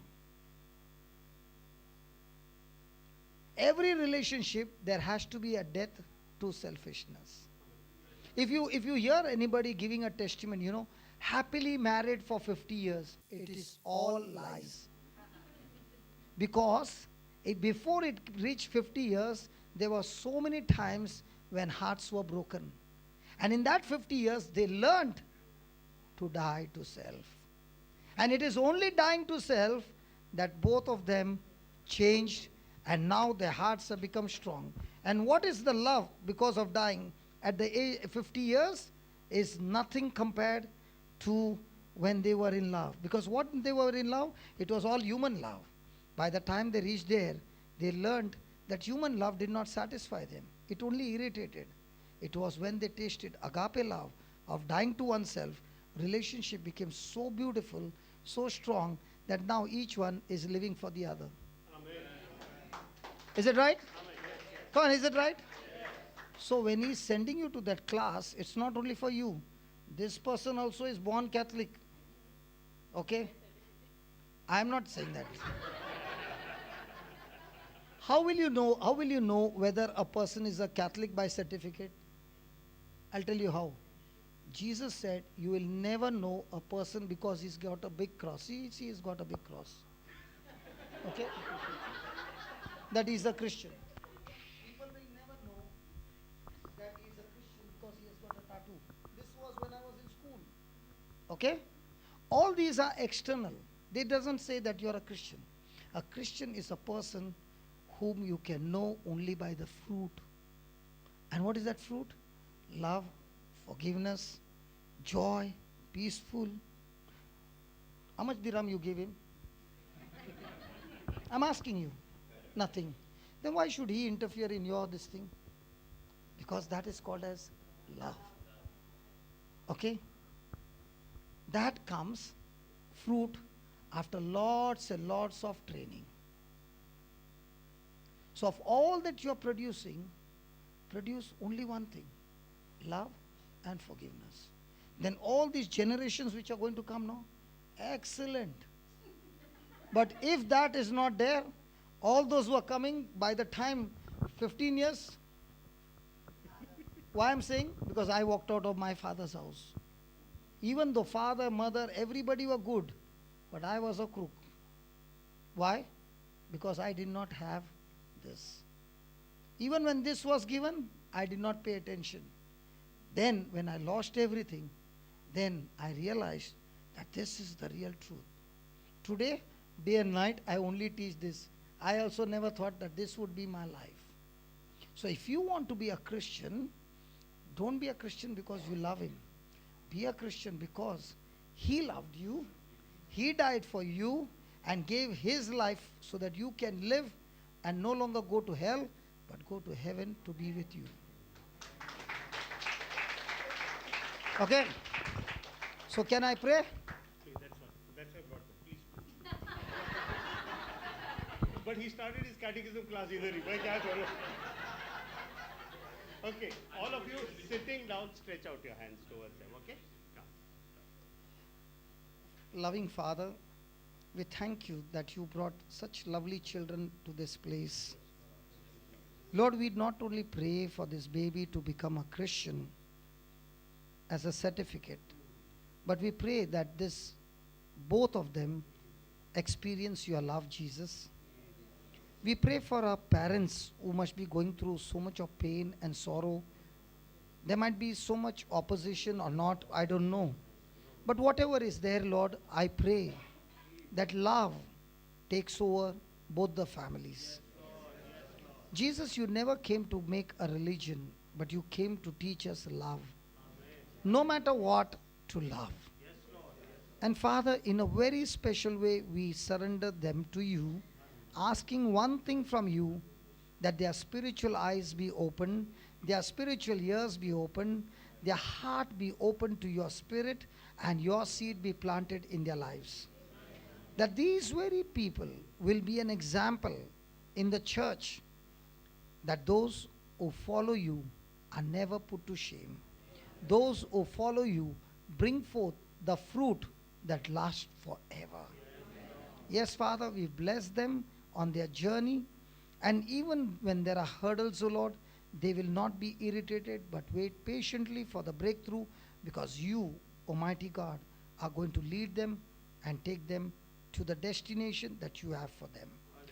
Father, we thank you for putting the right kind of spiritual fathers and mothers in their life. Like a mother feeds the babies with milk, so also, Lord, let your pure spiritual milk, the word, be fed to them. That their foundation of their relationship and their life will be the living word of God. So that the house that they build will always stand strong, irrespective of the storm, floods, wind, or whatever comes against them. We thank you and we praise you and we bless them with a great anointed future in Jesus' name. Amen. Thank you very much. Thank you so much for your blessings. But after the blessings, please go and study, huh? Brother, You know, father से बात करना. Father से बात किया, वो book दिया हुआ है, देखो अब दिखा दो आप book.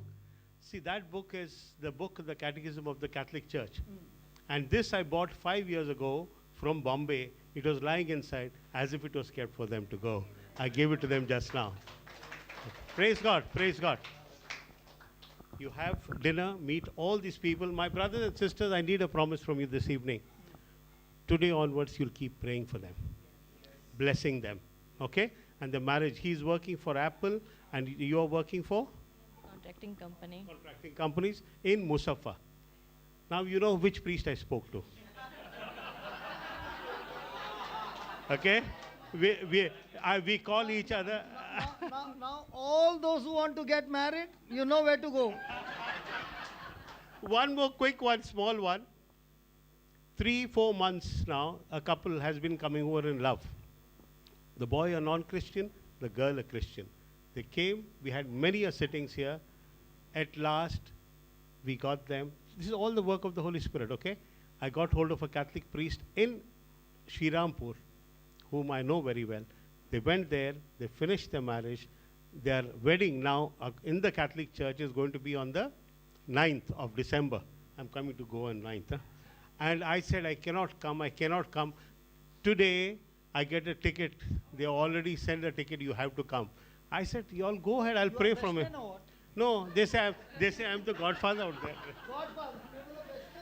So, praise God, pray for that couple. This is the second couple in the ministry, okay? second member of this thing. So, please pray for them, okay? Thank you very much. Now all those, no, you don't know where to go. Nene.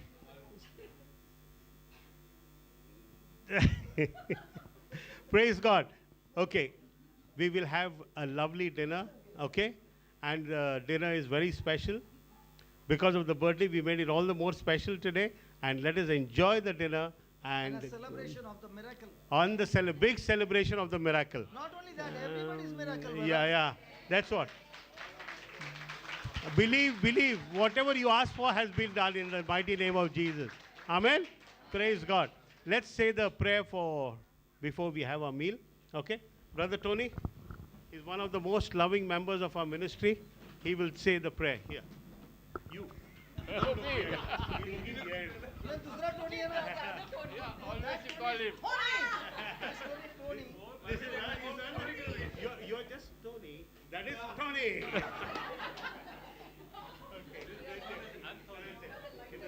Yeah.